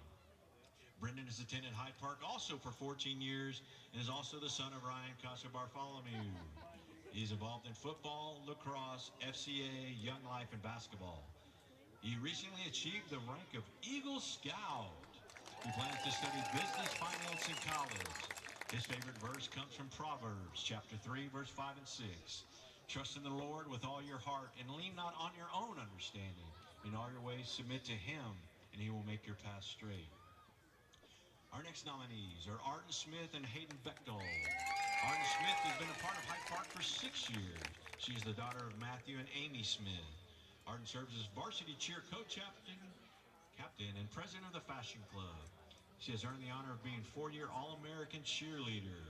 She has served on mission trips to the Dominican Republic, Costa Rica with Rustic Pathways. Arden hopes to attend the University of Miami, and her favorite verse comes from Psalms, chapter 46, verse 5. God is within her, she will not fall. God will help her at the break of day. Hayden Bechtel has been part of Hyde Park for 13 years. He's the son of Catherine Scarborough and Josh Corbett. Hayden is actively involved in Academy 4 mentoring and the National Honor Society, FCA, and Young Life. He has played golf, lacrosse, and football at Hyde Park. After graduation, Hayden plans to attend the University of Texas. His favorite verse comes from Isaiah chapter 41, verse 10. So do not fear, for I am with you. Do not be dismayed, for I am your God. I will strengthen you and help you. I will hold you with my righteous right hand. Next up are Ruth Howard and Wyatt Smith. Ruth Howard has been part of Hyde Park for 14 years. She's the daughter of Brooke Williams and Joel Howard. She serves as captain of the Hyde Park Prancers, is a member of NHS, FCA, and serves as an officer in the Active Minds Club. Ruth also leads small groups of 10th grade girls, is a big sister to the Sister Club, and volunteers with Ballet Austin Guild. She plans on attending the University of Arkansas. Her favorite verse is Isaiah 43, verse 1. But now, this is what the Lord says. He who created you, Jacob, he who formed you, Israel, do not fear, for I have redeemed you. I have summoned you by name. You are mine. Wyatt Smith has been a part of Hyde Park for 7 years. He's the son of Megan and Brian Smith. Wyatt is a 3-sport athlete, 2-year football captain, competing in football, golf, and lacrosse. He serves as a student leader in FCA, Pep Rally MC, member of NHS, and Young Life. After graduation, he plans to continue playing football. He currently has 4 offers, and he wears his retainer every night, I promise. His favorite verse is Joshua 1:9. Have I not commanded you? Be strong and courageous. Do not be afraid and do not be discouraged. For the Lord your God will be with you wherever you go. And finally, our last nominees are Keegan Sawyer, Allegra Johnson, and Noah Manning. Keegan has been part of Hyde Park community for 8 years. He's the son of Kristen and Corby Sawyer. During his time at Hyde Park, Keegan has served as Protect Austin Kids for 2 years. He was also elected as Texas Boys State County Delegate and has been a lifeguard manager at Valente Beach. He's also a member of the National Honor Society. His verse comes from Isaiah chapter 40, verse 31. But those who hope in the Lord will renew their strength. They will soar on wings like eagles. They will run and not grow weary. They will walk and not faint. Allegra Johnson, she's been at Hyde Park for 14 years and is the daughter of Evelyn and Sam Johnson. She's been deeply involved in both academics and arts, serving in NHS and as captain of the Hyde Park Prancers, where she has danced all 4 years. In addition, she trains 6 days a week at Ballet Austin Academy. She plans to pursue a double major at either Butler or the University of Oklahoma. Her verse comes from Psalms chapter 23, verse 4. Even though I walk through the darkest valley, I will fear no evil, for you are with me. Your rod and your staff, they comfort me. Here's the kicker. Noah Manning has been part of Hyde Park for 14 years and is the son of John and Julie Manning. He is an active member of NHS and serves as a leader in FCA. Noah is a multi-sport athlete while also serving with Austin Stone Kids. He enjoys hiking and spending time, flip the page, with friends. After graduation, Noah plans to go to Texas A&M University. His favorite verse comes from Romans chapter 10, verse 9. If you confess with your mouth that Jesus is Lord and believe in your heart that God raised him from the dead, you will be saved. Amen. Now entering the field is our 2025 Homecoming King, Billy Huntoon, who will present the crowns to this year's new King and Queen.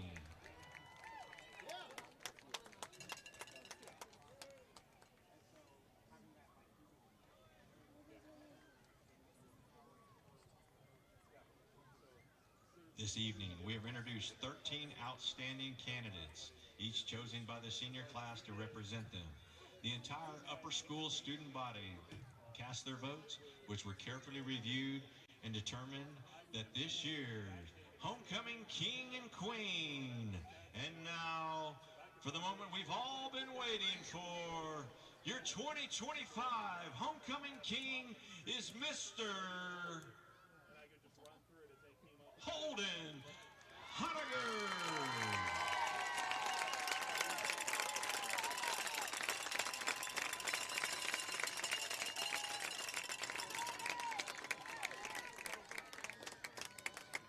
Well done, Holden.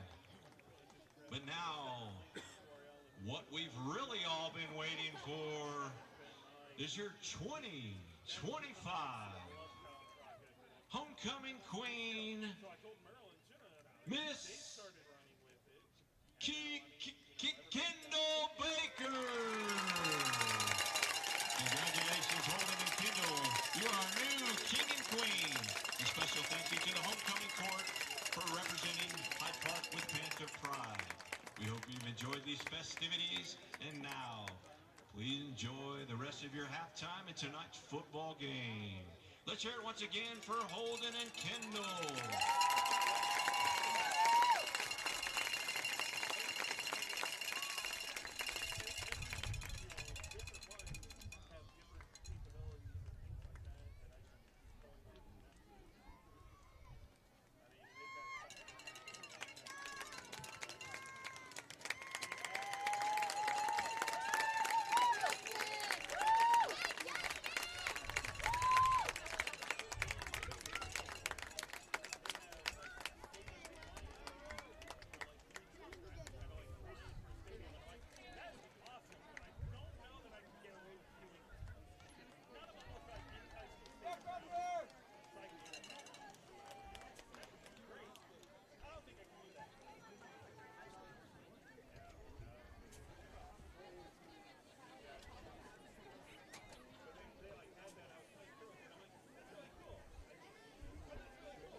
While we're waiting, there's a fire in the end zone on my right side.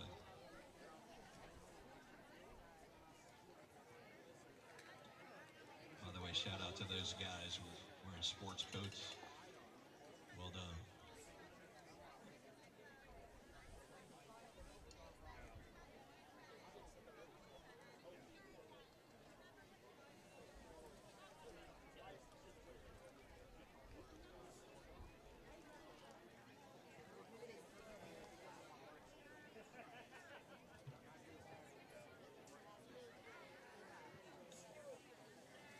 At this time, we would like to recognize any Hyde Park alumni that are in attendance tonight. If you're a Hyde Park alumni, please stand. We cherish each of you and know that you will always be Hyde Park Panthers at heart. Thank you for coming tonight, and let's go Panther alumni.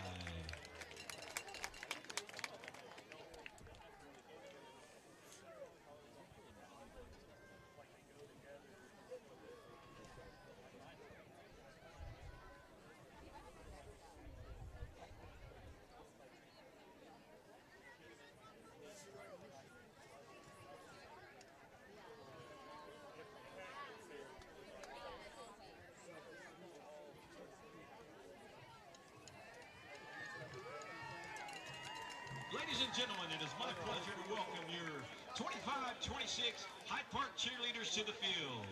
The cheerleaders, they are led by senior and captain Kendall Baker, senior and co-captain Arden Smith, senior and co-captain Madison Lee, junior and social officer Margot Brickman, junior and service officer Anna Watson. The varsity cheerleaders are under the direction of head coach Laura Chilton, who is celebrating a birthday today. Happy birthday, Laura. Their assistant coach is Weatherly Schroeder. The team would like to give a special shout out to Cheerleader of the Week, JV cheerleader Julia Brickman, and varsity cheerleader Arden Smith.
Ladies and gentlemen, let's give one more big round of applause for your 20-25-26 Hyde Park varsity cheerleaders.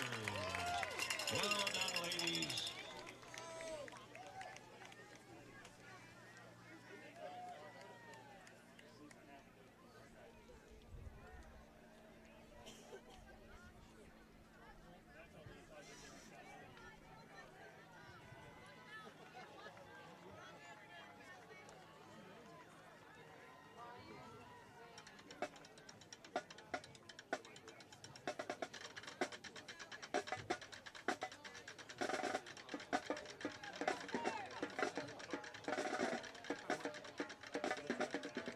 Hyde Park families and guests, please welcome to the field the dancers of the 2025-2026 Hyde Park Prancer Dance Team.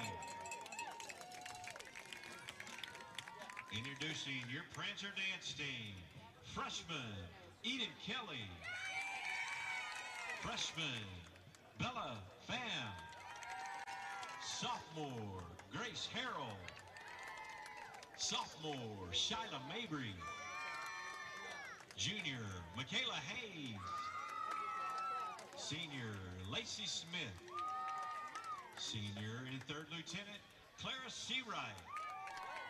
Junior and second lieutenant, Sage Conquest. Senior and first lieutenant, Anna Kate Duwall. Senior and team captain, Ruth Howard.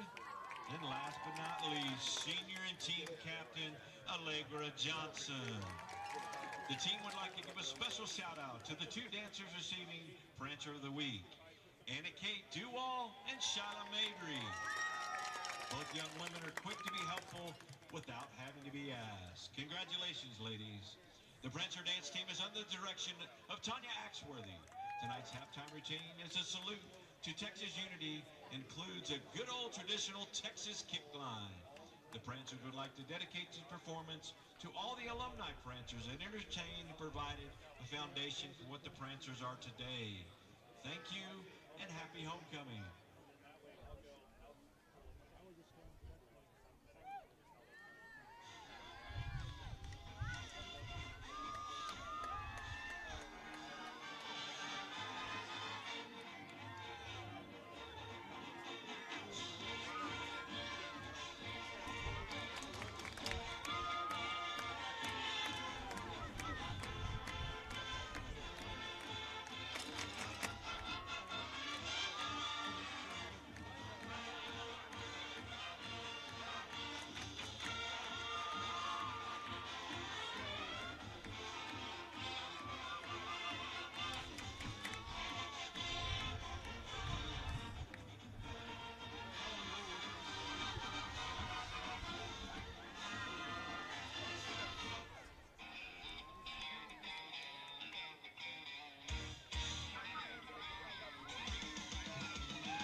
Welcome in. David Roy, Colton Barger. here on the broadcast booth, up at the top of the press box. Best seat in the house, if you ask me. Certainly the best view in the house.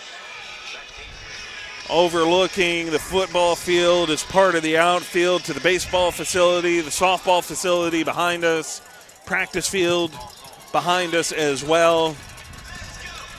And all serves for Hyde Park to get set up here. They will be forced to kick this away. Grace Prep deferred when they won the toss to open up the night, so they will try and cut in to a 17-point lead. They were unable to do so at the end of the first half, as this kick will be fielded by Sappington on that far side, and he will slide in the turf right there in front of the 30 at the 29-yard line, and that is where Kaheem Jurgensen and this Grace Prep offense will begin.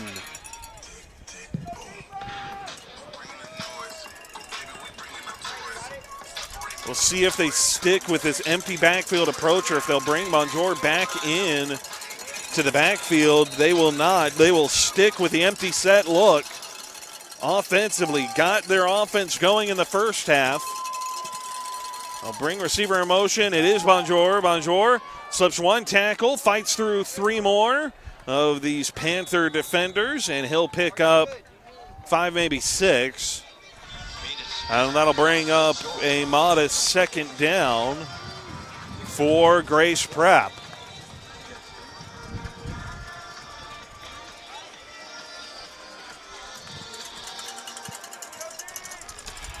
Staying in the empty backfield, but Bonjour, the slot receiver to the left, 2 wide to the right, 10 to the same side. Snap, Jurgensen. Quick fire outside to the right. That pass is caught, and then diving back forward in an effort to ensure that he holds on to the first down is the sophomore. Jackson Bryson had a couple nice grabs in the first half. Picks up where he left off and moves the chains.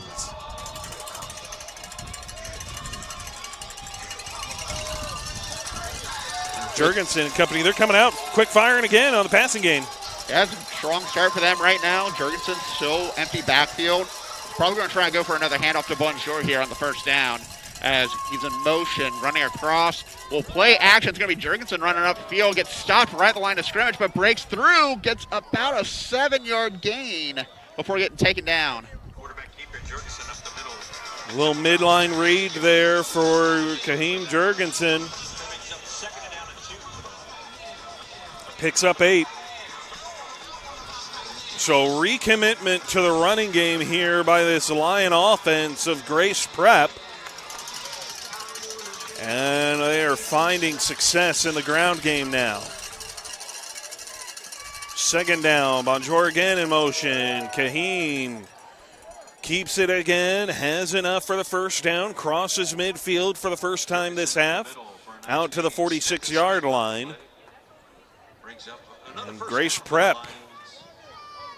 It's the recommitment to the running game for me, and not just with Jurgensen, but a recommitment to Bonjour, staying with his empty backfield look, but finding ways to run the ball, whether it's a little bit of the jet sweep motion, creating the option off of that. They try and reopen up this passing game here. That's what they'll do. Quick hitter and quick fire over the middle from Jurgensen to Jesse Zimmerman for the first down. Thought for a minute this pass rush of Hyde Park coming off the edge was going to get to Kaheem Jurgensen, and he just beat him to the punch. It was a good heads-up play. I mean, he was paying attention. He saw Zimmerman right down the center, was prepared for him, and while Zimmerman got stopped shortly after the reception, still that gain cannot be let it go. I think this is the 4th time they've been able to fight on the Panthers side of the court as on the field, too. Trying to find their 3rd touchdown of the night. David Jurgensen comes in for Bonjour. A little quarterback draw. Kaheem Jurgensen is stopped just short, a little bit loose with the carry there. had that ball out and away from the body, and it looked for a second almost like he was considering an effort to pitch it before he tucked it again. Still picks up 7, brings up 2nd and 3. David Jurgensen in the slot to the left with a tight end to the right. Kaheem Jurgensen. Snap, looks, lofts this one on the fade to Sappington. Broken up. Better coverage defensively by Sincere Robinson. And an underthrown ball by Kaheem Jurgensen brings up 3rd down. Lucky break for Grace Prep because Sappington was completely under coverage that entire time.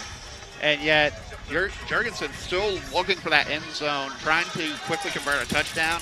Dangerous play, bit dangerous mentality, but pretty worth it considering how aggressive they need to be for the second half. Sappington comes in motion, and a little bit of contact there with Sappington as Jurgensen tried to pull that on the quarterback keeper off that jet sweep. And Jurgensen does pick up the first. Out comes David Jurgensen. Back in comes Bonjour. He'll set up in that slot to that left side. They'll split Sappington back out to the right to work against Sincere Robertson.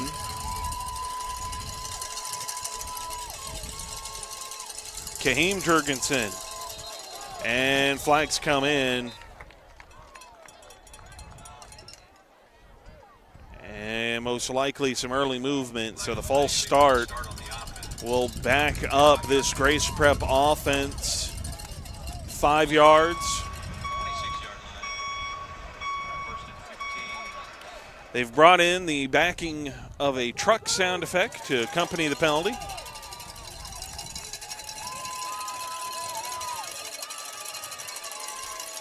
So first down. 1st and 15 after the false start. Snap. Jurgensen pumps, steps up, lofts this one left side over the head of his intended target, the sophomore Jackson Bryson. This is about 5 yards too far and certainly too far outside for Bryson to make a play on it. And it looks like Bryson, he will come back in. For a second, he stayed on the sideline and just went straight down like he was getting subbed out. And they'll send him back in. They will move Sappington into the slot on the right here on this play. Bonjour coming in motion. They'll give it to him. Bonjour trying to find the edge. Spins off one, but is corralled by the remainder of this defense. Most notably, Jeff Love Jr., the linebacker, there at the point of attack for the loss, and that'll bring up 3rd and 18.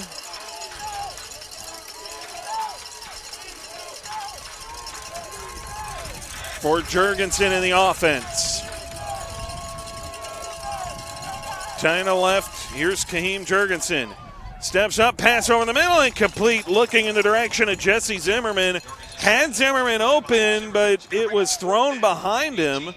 And it certainly seemed like Jurgensen expected Zimmerman to sit in the open zone.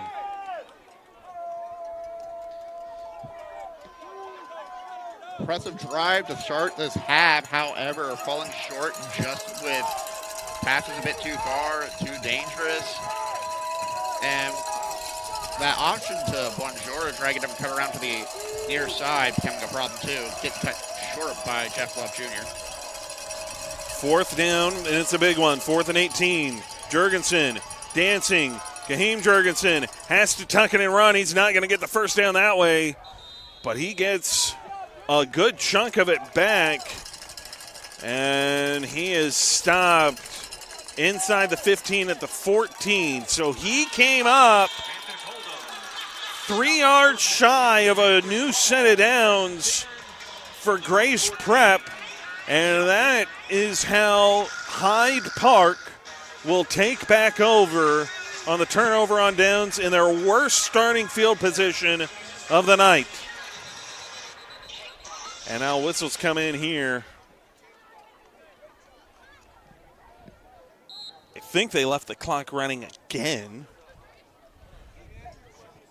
Seems to be a recurring theme tonight. There's been a couple of those instances where they've had to whistle things off and stop them because the clock was running and it should not have been. Give here to Brendan Bartholomew, doesn't pick up much. He'll net a yard. That'll bring up 2nd and 9 for this offense. So Bartholomew, who was a big part of that first quarter, has really kind of disappeared from the offense since then. I feel like he's been getting marked very easily, and a lot of his options where he tries to cut up through the middle and tries to break space, he can't really find a way to break a tackle. He doesn't have that leg strength because he gets wrapped around too quickly before he makes any motions. Speaking of motion, Moffett looking for number 18. That's going to be a spin move down at the 19-yard line. Goes to Burgess on the pass.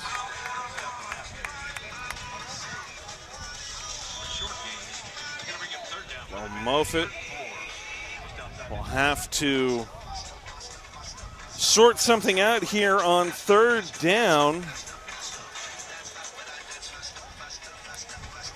3rd and about 4. They're going to empty out the backfield now. Trips to the right, 2 receivers here to the left. Bartholomew in the slot to that side. He'll be motioned into the backfield. Snap. They'll give it to him. Brandon Bartholomew running right. And I believe he is a yard shy of the line to gain. That's where they'll spot him. He'll pick up 2, needed 3, brings up 4th and 1. And I can't imagine Hyde Park will be anything but aggressive here and go for this. I mean, the offense that they received from Grace Prep at the start of this half probably has them a bit worried, so they're going to try and get that extra conversion, try to get some more space before they even consider punting. Well, and chew up some more clock. You're up 17. You're going to limit the time that they have to work back from this. Keep in mind, we've got about 4 minutes left here in the 3rd quarter. I mean, this clock is moving. And whistles come in. So the goal there was to try and get Grace Prep to jump of their own volition and generate a new set of downs for Hyde Park. That way, Grace Prep, discipline, does not bite, and that'll force Hyde Park to burn a timeout, the first here in the second half. 4:04 to play here in the 3rd, and a 31-14 lead for the Panthers of Hyde Park.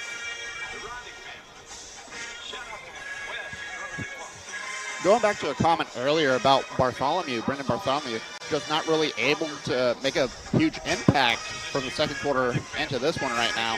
He's been getting cut short fairly often, too, and I think a lot of that is due to Grace Prep's preparation. They recognize that Bartholomew is a threat whenever he tries to cut up through the line or he tries to cut through the outside. They're immediately able to corner that route, corral him into a containable position, and quarantine him from getting a 4-yard average, cutting him down 2-3 yards at most. Let's see if they can stop him here. It'll be interesting to see what the decision is, if Moffett will do as he did before and step back and one-step drop kick or not. Here's Moffett. High snap, give, and this time Bartholomew will break loose. Excuse me, it's Tom Burgess they gave it to. And Tom Burgess of Bartholomew's getting shut down will catch him by surprise and run Tom Burgess, and Burgess will convert, and now Hyde Park going up tempo. They'll hurry back to the line. Chain gang couldn't even get set. They'll go right back to the hot hand and Burgess. Burgess outside to the right, and Tom Burgess picks up 8, maybe 9 before he's brought down. They'll give him 9. It'll be 2nd and a yard with 3.5 minutes to play in the 3rd. And the 17-point lead for Hyde Park has them rolling to try and add on to it as David Jurgensen is dealing with some cramps. Got to stretch him out. Trying to agree, but let's talk about Tom Burgess for a moment, too. We talked about the lessening of impact of Bartholomew, but Burgess, from the first quarter on, has been such an important player for their offense for Hyde Park. Yeah, as the defense's focus has shifted to containing and keeping Bartholomew limited to your point, it's really opened up this passing game and opened up the lanes here for Tom Burgess as a whole. Most specifically, he's been the focal point in this passing game. Short passes, allow him to run after the catch, get him out in space. And they're saying, well, if we can take that principle and apply it to the running game, we'll just feed it to Burgess directly. And so far that has worked on this drive. He didn't get a lot of carries in the first half out of the backfield. Getting a lot of them now. Bartholomew on the sideline still for this offense. Haynes Masters comes in. Phoenix Smith sending him back out. Now sending him back in. Not what you want to see after a little break in the action like that. If you're a Hyde Park fan, they'll go right back to Burgess. So this you do want to see, Tom Burgess.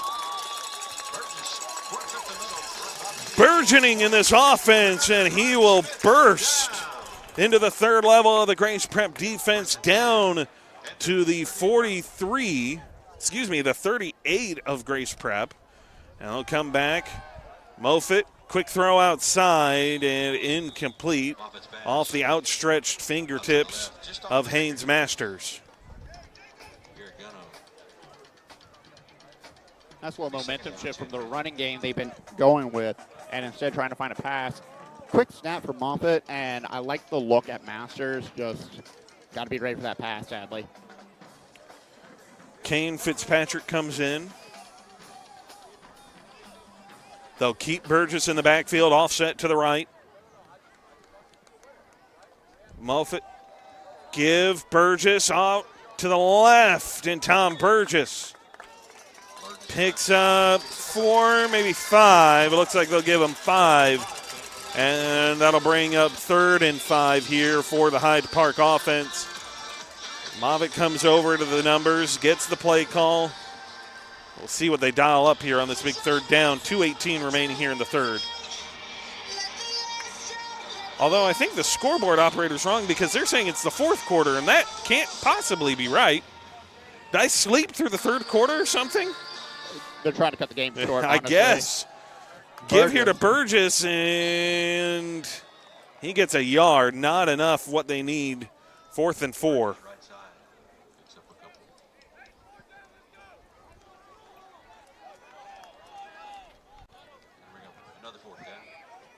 Now, one thing to notice, too, is Burgess getting marked fairly quickly at this point in time. So if they want to switch back to Bartholomew, be a good point to do so. And they're starting to key in, like you said, on this running game. Well, now they're going to empty out the backfield entirely. They will leave Bartholomew on the sideline. Empty backfield. Moffitt looking. Fires a little curl route. And is complete to Haynes Masters. And that's enough for the first down.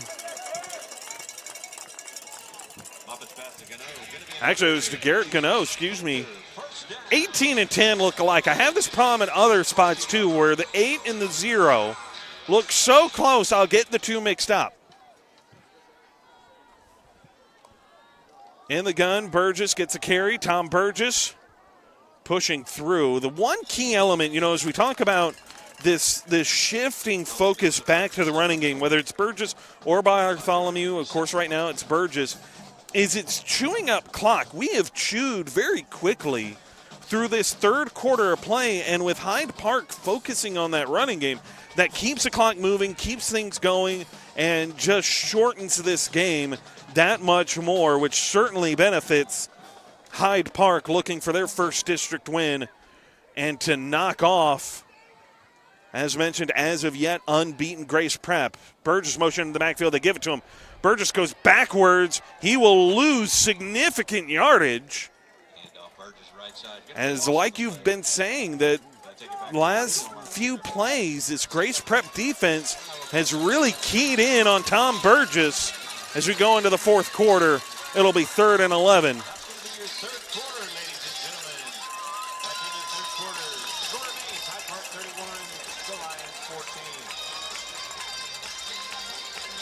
I mean, you have to appreciate the alacrity that Hyde Park was able to push that ball so far down the field with such limited time, too, running in the pocket as much as they can just to prevent Grace Preps from getting back within even a 2-possession game. All right. passing play-wise. I would love to see some more passes coming out of Moffitt to the rest of the team, but right now just what's been working is handing that ball off to Burgess and give him a route, give him an opening in that channel, and let him just break free. Because he has that bit of leg strength to break off tackles if he has enough space to do so. But when he gets pinched in by 2 or 3 more of Grace Prep, he goes down fairly quick.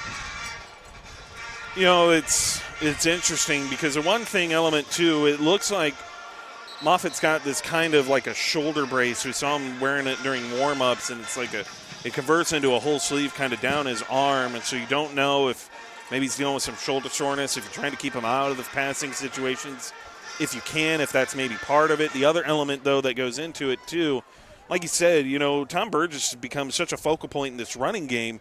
This Grace Prep defense, though, has really started to hone in on that. You got to think it's going to open things up. Now, Garrett Gano had a first down conversion earlier on 4th down.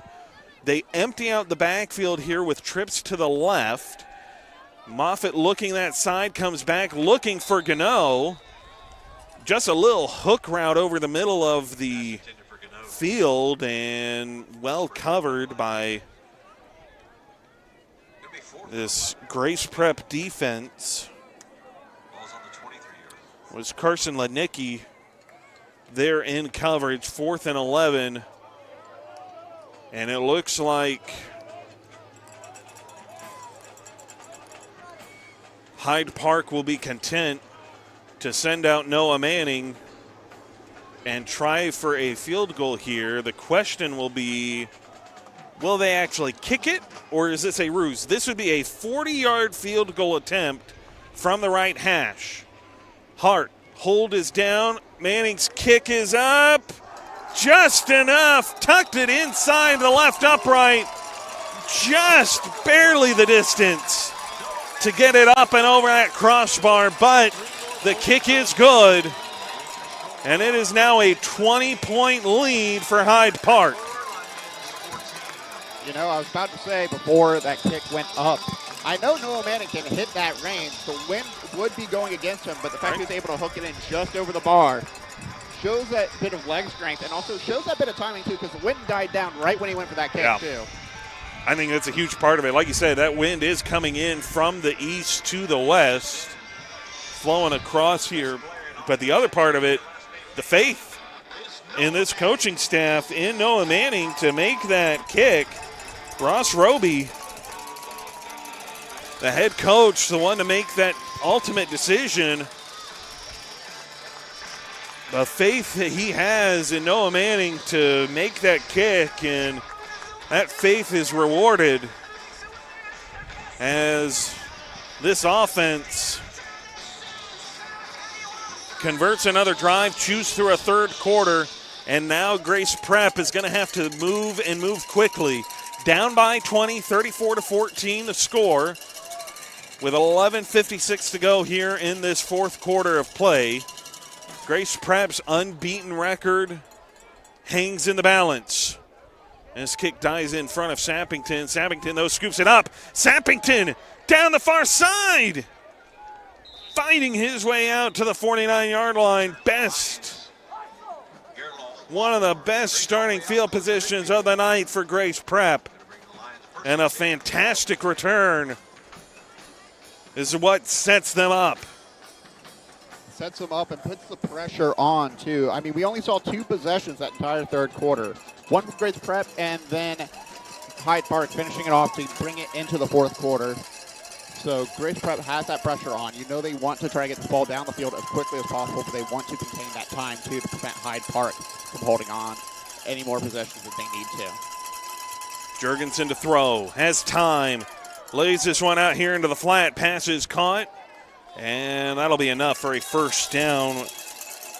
Good read, good throw, Carter Smith. First time we've called his name tonight here for the Grace Prep side. But he will convert and move the chains here. It's going to be a lot of Kaheem Jurgensen out of the gun, moving the ball through the air. He's going to have to. Bonjour has been in the backfield almost as an extra blocker to try and help pick up this rush and give Jurgensen a little bit more time. They'll split out wide, 2x2, 4 wide. Jurgensen snap, looks, steps up, Gets through, but is tripped, and down he goes for a loss of 2 on the sack.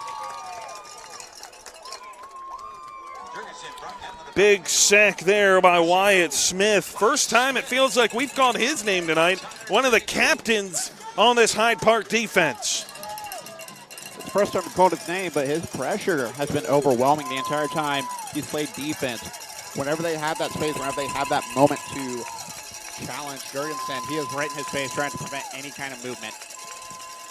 Kahim Jurgensen looks back to the right side here. Here's Sappington off the in-breaking route. Not even really a slant, just a true little short dig. And that'll be a first down converted for Grace Prep. 10:28, time is a factor as Grace Prep tries to erase a 20-point deficit. They'll need 6 to start that, and then this defense is going to have to create a few extra possessions. Snap, Kahim Jurgensen looks, fires back inside to this near side here for Sappington, who makes the grab. Sappington wanted a flag. The Longhorn again. Working on that far side against Amari Snook, thinking that Snook maybe got a little extra push in. But Sappington goes to the ground, another in-breaking route, picks up 5, second down and 5. Kahim Jurgensen and company, we're nearing that 9:30 mark, 34-24 the score. Here's Jurgensen, looks, fires, quick hitter here to that inside, and just a nice little sit route for Jackson Bryson. Finds a soft spot in the zone, sits in it just long enough, and then is able to turn upfield. Bonjour comes off. In comes Kahim's brother, David. Kahim, pressure in his face, throws this outside. Dangerous throw. Sincere Robertson nearly took that one away. Would have been a house call if he had. And Carter Smith, hard collision. Out comes Smith, in comes Daniel Keck. Bit of frustration, too. The ball just went exact opposite direction Carter Smith was ready for and left him chasing after almost an interception. Here's Kahim Jurgensen looking. Pass over the middle, incomplete, knocked away by Love. Jeff Love Jr. got a mid on it to knock it down. You talk about having to get rid of it. Tucker Shola had that pressure. He beat the right tackle, James Yates, to instantly get in his face on that first down throw. Forced Kahim Jurgensen to hurry that out there.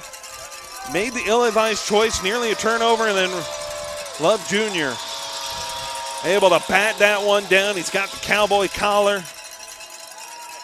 Here's Kahim Jurgensen rolling right, trying to come back left, and it's knocked down at the line. Trying to set up a screen. Nice little misdirection. They roll it right, trying to get Jackson Bryson in space to the left. And this Hyde Park defense has done really well of watching Jurgensen and timing when to get their hands up throughout the course of this game tonight. Incredible adaptation. At this point, it's too late now, but I kind of wish they went for a run instead. Jurgensen to throw. Dancing, trying to buy time. Kahim Jurgensen gets out of danger again to the end zone, incomplete. A great defensive effort by Hunter Manning to come back over the middle. Give credit to Kahim Jurgensen, though, avoids 2 different sacks and finds a lane to try and fit one in for a touchdown to cut into this, but a better play by Hunter Manning. And now with 9:02 remaining, Hyde Park takes over. Incredible pressure from that defense in order to force Jurgensen to have to dodge and weave, duck and move the entire time. Just unfortunately not able to complete that pass. Just too many bodies in the way and just a bit short as well. Moffitt the give here to Bartholomew, trying to get outside and to the right, and he is wrestled down. There is a flag. My guess that's going to be a face mask. out here by Simon Thomas, who's really stepped up and setting this edge here and keeping contained going for this Hyde Park offense and the ball carriers. And Simon Thomas a little bit too desperate in his attempt to make the stop, caused the face mask penalty, and that will give 15 yards and a new set of downs to the Hyde Park offense. Down inside of 9 minutes now here in this fourth quarter, and a 20-point lead for the Panthers. Moffitt out of the gun, 4 wide, 2x2 set. Receiver in motion is Burgess. I'll fake it to him. Fake it to Bartholomew. Moffitt keeps it. Moffitt's got all kinds of room. And he will go down after picking up the first down. Gain of 15. And it's another new set of downs. This time they earn it, not by way of a penalty, but by the legs of Crawford Moffitt. You know, we haven't gotten a chance to talk about it a lot, but whenever Moffitt digs down and digs deep, he has a lot of speed. He has a lot of burst behind him whenever he has that open lane. And you can see it right there in that previous play. Able to pick up about 12 yards on a rush just by keeping the ball tucked in and just making a break for it after that play action. The most important part is it keeps this clock moving. Another minute has now drained away. Down inside 8 minutes. Two backs in the backfield. Bartholomew and Burgess. And Moffitt will take this down to the 5-second mark. He'll give it to Bartholomew up the middle. And Brendan Bartholomew will spin his way forward for a gain of 4. Down to the 49-yard line, brings up 2nd and 6. And Moffitt will probably wait and snap this right around that 7-minute mark. It'll probably be about 7:02, maybe 7:17, or 7:05 on the clock when it gets snapped. Moffitt just now coming back to the huddle with that play clock at 12. They break the huddle at 10 on the play clock. And Moffitt snaps it. They let that clock run down. Bartholomew has to high step his way through the first wave and gets back to the line of scrimmage. That takes you down inside 7 minutes. Grace Prep has all 3 timeouts. They may have to start digging into them sooner than later. But on this big third down, you're hoping you can come up with another stop. But Coach Ross and this Hyde Park offense, they are taking their time, understandably so, trying to salt this one away.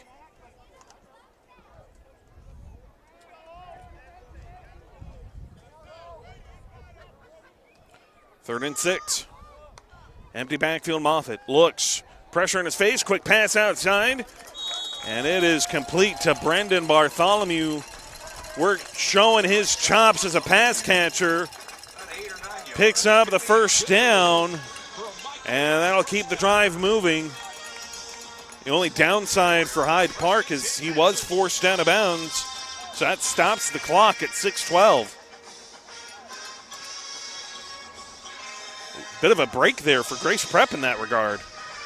Honestly, with that first down, yeah, just kind of what you need. You need to force them out of bounds, try to stop that clock, force them to give up more possessions here. If they can stop them at the line of scrimmage consistently, force a punt, they have, I'm going to say, about 5 minutes to try and get at least one touchdown or get this game back on track. Two backs in the backfield, Burgess and Bartholomew. I'll give it to Bartholomew. Brendan Bartholomew trying to will his way out of the grip of the teeth of this Lion defense, and he is dragged down after a gain of 1. Out comes Haynes Masters. In comes Phoenix Smith in his stead. 2nd and 9. The way this is going, unless there's a big play in which I think Hyde Park is trying to salt this and keep this. I mean, you saw it after Moffitt picked up the first down. He was trying to go down earlier. I think what you're seeing is I mean, at this rate, Grace Prep may not get the ball back with, 3 minutes left, if not less, as Bartholomew bursts free, and he will dive forward for the first down. But he went horizontal for a good while when he could have cut upfield. And I really think that this is intentional by Hyde Park to just chew up clock. They're not intent on scoring again. They're just trying to salt this away. I think Hyde Park right now, Coach Ross is intent on burning all 5 minutes themselves. Honestly, it's incredible game sense, and with 25 seconds on the game clock right now after that down, that's going to be so important for that momentum. And good work by the players, too, recognizing when to keep the ball close, keep it at the line of scrimmage, only gain 4 or 5 yards. But Bartholomew especially able to pick up an impressive 12-yard run, force that first down once again, force that pressure back onto Grace Prep. You know they're panicking here. Burgess comes in motion. I'll give it to Bartholomew. Counter run to the right, trying to set up his blocking. Bartholomew right side. And Bartholomew will pick up a yard. A little bit of extra pushing there. Hyde Park trying to sell it, draw a penalty, keeps that clock moving. We'll look ahead a little bit here. So after tonight, assuming Hyde Park will hold on and win, looks like that's going to be the case. They'll go on the road to Brook Hill next week. Week after that, they'll face Bishop Dunn. Then they'll come back home. They'll host Bishop Dunn back here at Hyde Park. They'll host Grace Community. Their last 2 games will be on the road, some big ones. Brentwood Christian on Halloween night. And then they'll end the season at Regents as Tom Burgess will lose a few. It'll be a loss of 3 or 4. The good news, though, is it keeps that clock running. Give you an update here as we talk about the Grace Prep schedule. Well, they're going to have the loss tonight. It will be their first loss on the season, first loss in district. They'll head back home. They'll take on Brentwood Christian on the 11th. So it's going to be a short week turnaround for Grace Prep. And then they'll have an extended week. They'll go to Brook Hill. By the way, that game against Brentwood Christian is a 1:30 kickoff, according to Max Preps. Then they'll go to Brook Hill. They'll host Regents on a Thursday. That's a 1:30 kickoff as well. And then they'll end the season at Grace Community as Moffitt looking to throw. Flag is thrown in the backfield. Long throw to the end zone. Hudson Hart's got it. What an unbelievable catch, but I don't think it's going to stand. I think there was a holding call on that play just in the background. Gave Moffitt just enough space. Let's see what the ref says here. That's exactly what it is. That will erase the impressive catch for Hudson Hart. It doesn't stand. Still should go on his highlight reel anyways, but that will take away an impressive catch and a touchdown that would serve to be the proverbial nail in the coffin. Going back to what you were saying earlier, Hyde Park next week, they're going to be playing at Brook Hill. And look at Brook Hill's score right now against Grace Community. They are 30-3 in favor of Brook Hill. And their game started at 7 o'clock, so you know it's about fourth quarter around their time right now. Should be a good game then next week by going off that. You're going to have 2 high-scoring offenses, 2 really good defense going head-to-head. And it'll be a nice test for Hyde Park to see which is which and who is the better. I think both teams are going to come out with the same district record and overall record to start, too. They'll be ending on 3-2 if things remain consistent right now.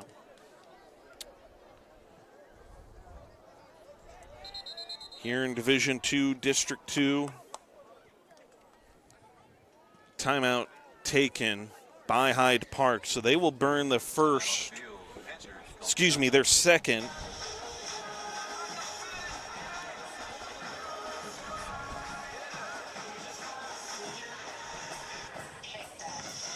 Overall, it's been a very impressive game for Hyde Park. A bit of a rocky second quarter where Grace Prep was starting to mount a comeback, but coming into the start of the second half, they immediately shut down that impressive drive Grace Prep had and took complete advantage, found a touchdown for themselves, too.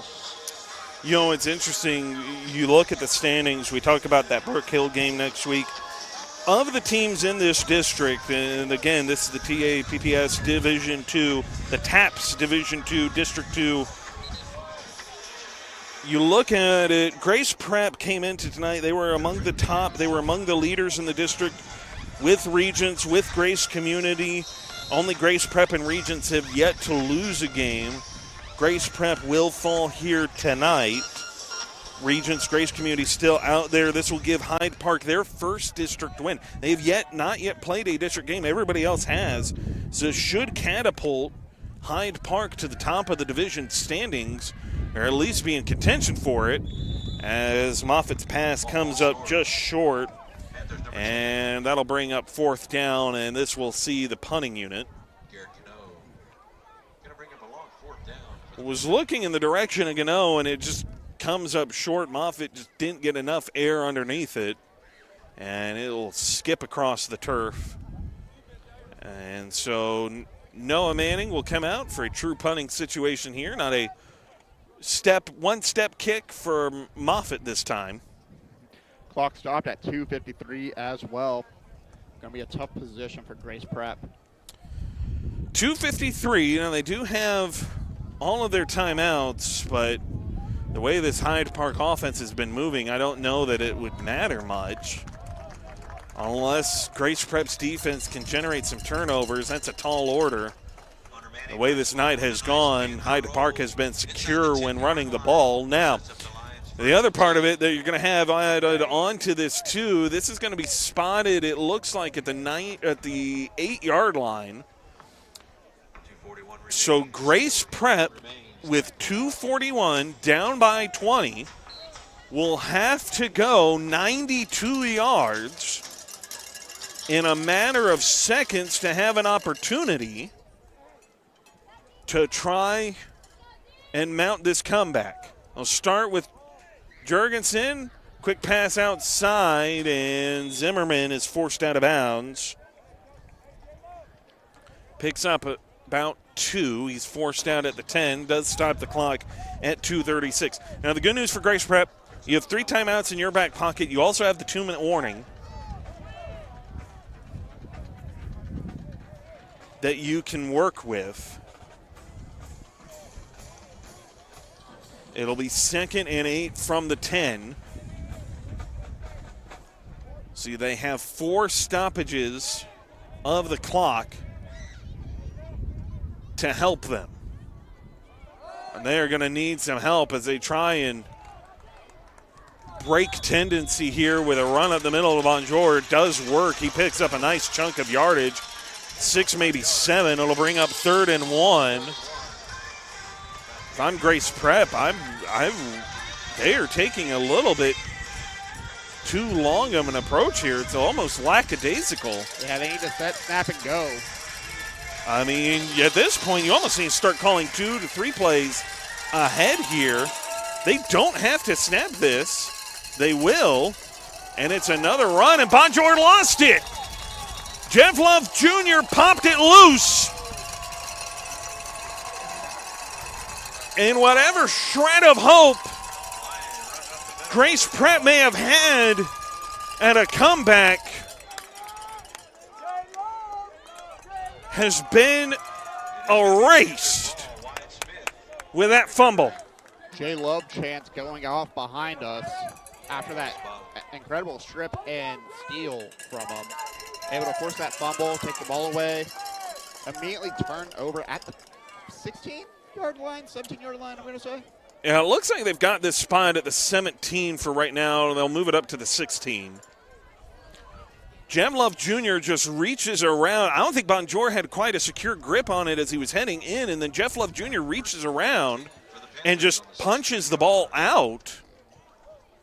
Pops that loose, and Hyde Park will take over, and they don't have to do much. They can just run clock out here, a few run plays, or they can go for the jugular. I was going to say, pad the stats a little bit. Ain't going to be that much. They can even go for a field goal attempt anywhere within this distance. They'd be fine, too. Would probably be a 40-plus yarder at this range. They'll give it to Bartholomew, and he is stacked up almost right away.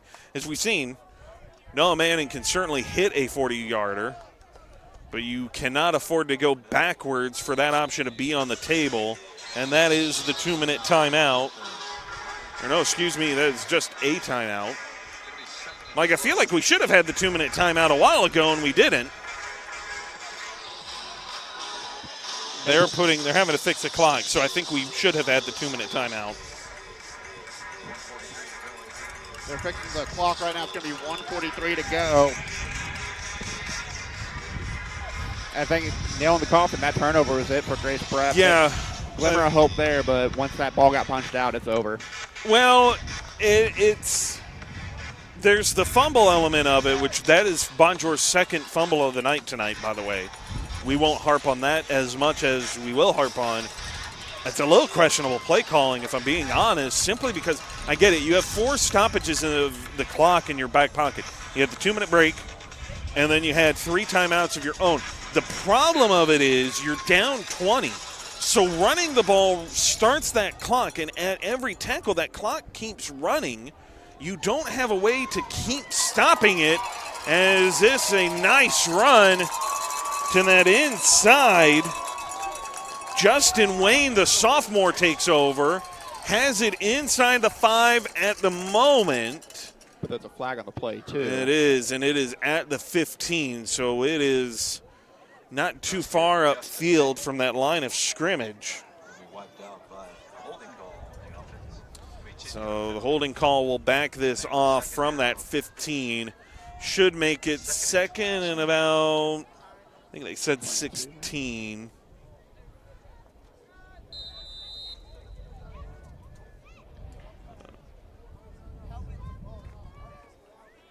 A little more like second and 19s here. And whistles come in. I think that clock was still going. They get it reset here. They do to 133. So anytime there's a penalty, any kind of anything like that, the clock is supposed to stop. They are not in a running clock scenario here. That has to be determined or announced by the officials prior. You can't just let that clock keep running unless otherwise dictated by the officiating crew. And that's typically in a situation where it's a 30-point, 40-point game in most situations. Yeah, and I mean, and usually those kinds of things are usually agreed upon or announced by the officials that they say, hey, look, this is so far out of hands. And usually that's decided, you know, maybe kind of at halftime, like, hey, if there's another score, if there's another anything, we're going to institute this at a running clock scenario and go from there. And so that's usually dictated. Grace Prep takes a timeout. They'll have 2 remaining. 1:09 to play. And so, but again, you know, usually those kinds of conversations, you kind of have that maybe at halftime, like, hey, you know, especially if it looks lopsided or anything like that. If it's a close game, you wouldn't have anything like that. And so, and maybe in this case, they didn't have that conversation because it was within reach of 17. And so the expectation, you know, Grace Prep's never going to concede that, oh, yeah, if they get up any more on us, we're, you know, go ahead, have a running clock. Grace Prep's going to say, we think we're still in this. We're never going to concede to that. And in their defense, it was technically a 3-possession ball game, Yeah. and they were receiving first in the half. Like, they had it, and they're right. Yeah, I mean, it was within reach. And turnovers.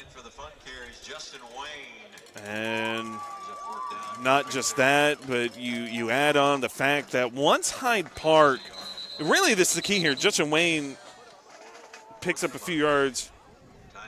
And timeout taken here by Grace Prep. That is their 3rd and final. I misread the official. He was saying it was their 2nd timeout, not how many they had left earlier. You know, but we talked earlier, the one element of, you know, Bartholomew in the running game, the impressive we are with Moffitt.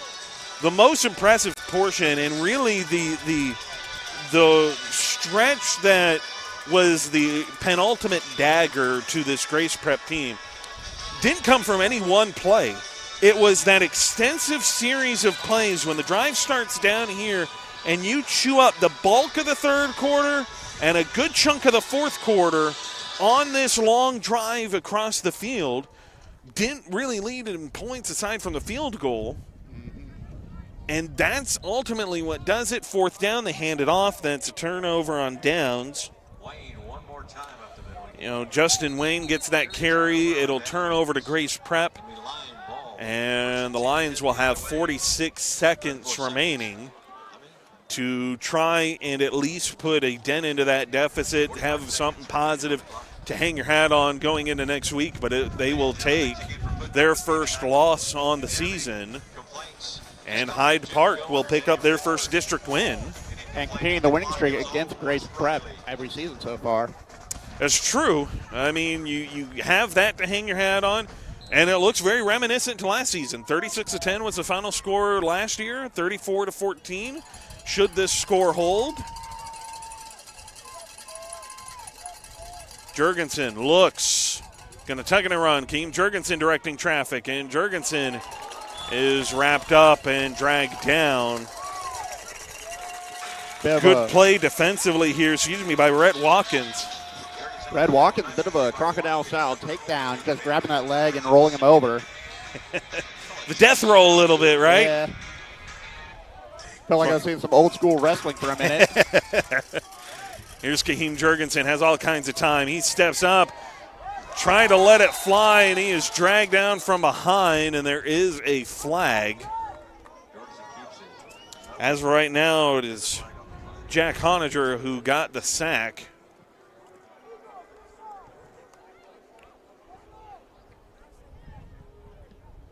But we will see what this flag is as a holding call against Grace Prep, so it's going to back him up. 10 ticks of the clock. Clock will stop. So, give credit to Hyde Park. Colton, I'll ask you, player of the game, if you had to pick one. Again, it had to be Jurgensen for Hyde Park.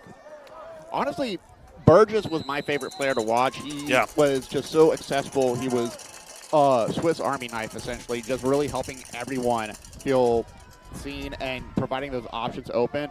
What a great spin move to get out of that tackle, but now with so many bodies on him, he's going to get pushed back. And that run chews up the clock, so that'll do it. And I think to your point, I think Tom Burgess, once Bartholomew got bottled up after that first quarter, Tom Burgess really took this game over for Hyde Park side of things.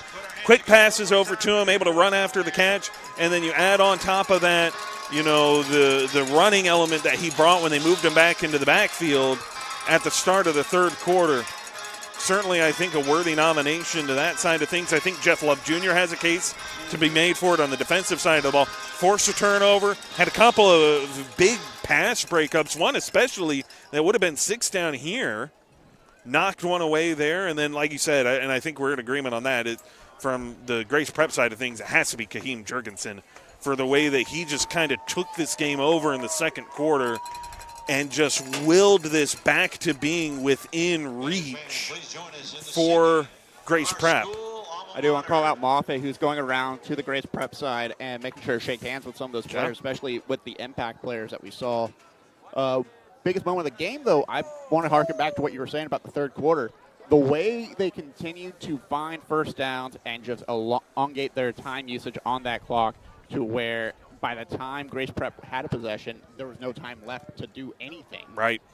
That was so huge. That's incredible game sense. That's an incredible play call from the coach. And incredible smarts from the players, too, in order to try to force the issue. And Grace Prep couldn't really prioritize anything. If they made a mistake, they just punished themselves more, so they had to just take what was given to them. Yeah, it was really good. That entire drive, just a showcase on situational football and situational awareness by everybody. Like, it wasn't just Moffett, it wasn't just Burgess. I mean, everybody, Burgess, Bartholomew, all of them, every time they would get the first down or get close to it, you would see them almost purposely either stagger their steps, try and extend it horizontally to try and chew up just a little bit more time, chew up a little bit of extra time. Moffett, he'd pick up the first down instantly, tried to go down just to keep that clock rolling, keep and protect that possession, and not afford any extra possessions to Grace Prep. And ultimately, from a difference-making standpoint, that really becomes that difference maker. It's the slow start from Grace Prep compared to the white-hot start that Hyde Park had. It's what separated the two tonight. Absolutely, and it's been an incredible night overall for Hyde Park. Again, they will be going up against Brook Hill next week, and that will be a away game for them. Brook Hill finishing off their game 30-3 against Grace Community tonight. So looking forward to a strong matchup between these two teams as we have everyone here from Hyde Park ending off with their fight song for the night. That'll be a 7 o'clock kickoff next week. So Hyde Park will get the win here tonight, 34-14. We'll step aside for the school song, but that will do it for us on behalf of our entire broadcast crew. Skylar Gillespie, Suna, our IT and quality control and everything else that she does for us, and of course our director of broadcasting, Merrill Bertrand. On behalf of my broadcast partner, Colton Borger, I am David Roy signing off for you here from Hyde Park, where the Panthers knock off the Grace Prep Lions 34-14 and make their climb up district as they begin district play here on homecoming night. We'll be back next week at Brook Hill, 7 o'clock kickoff, and we'll see you then.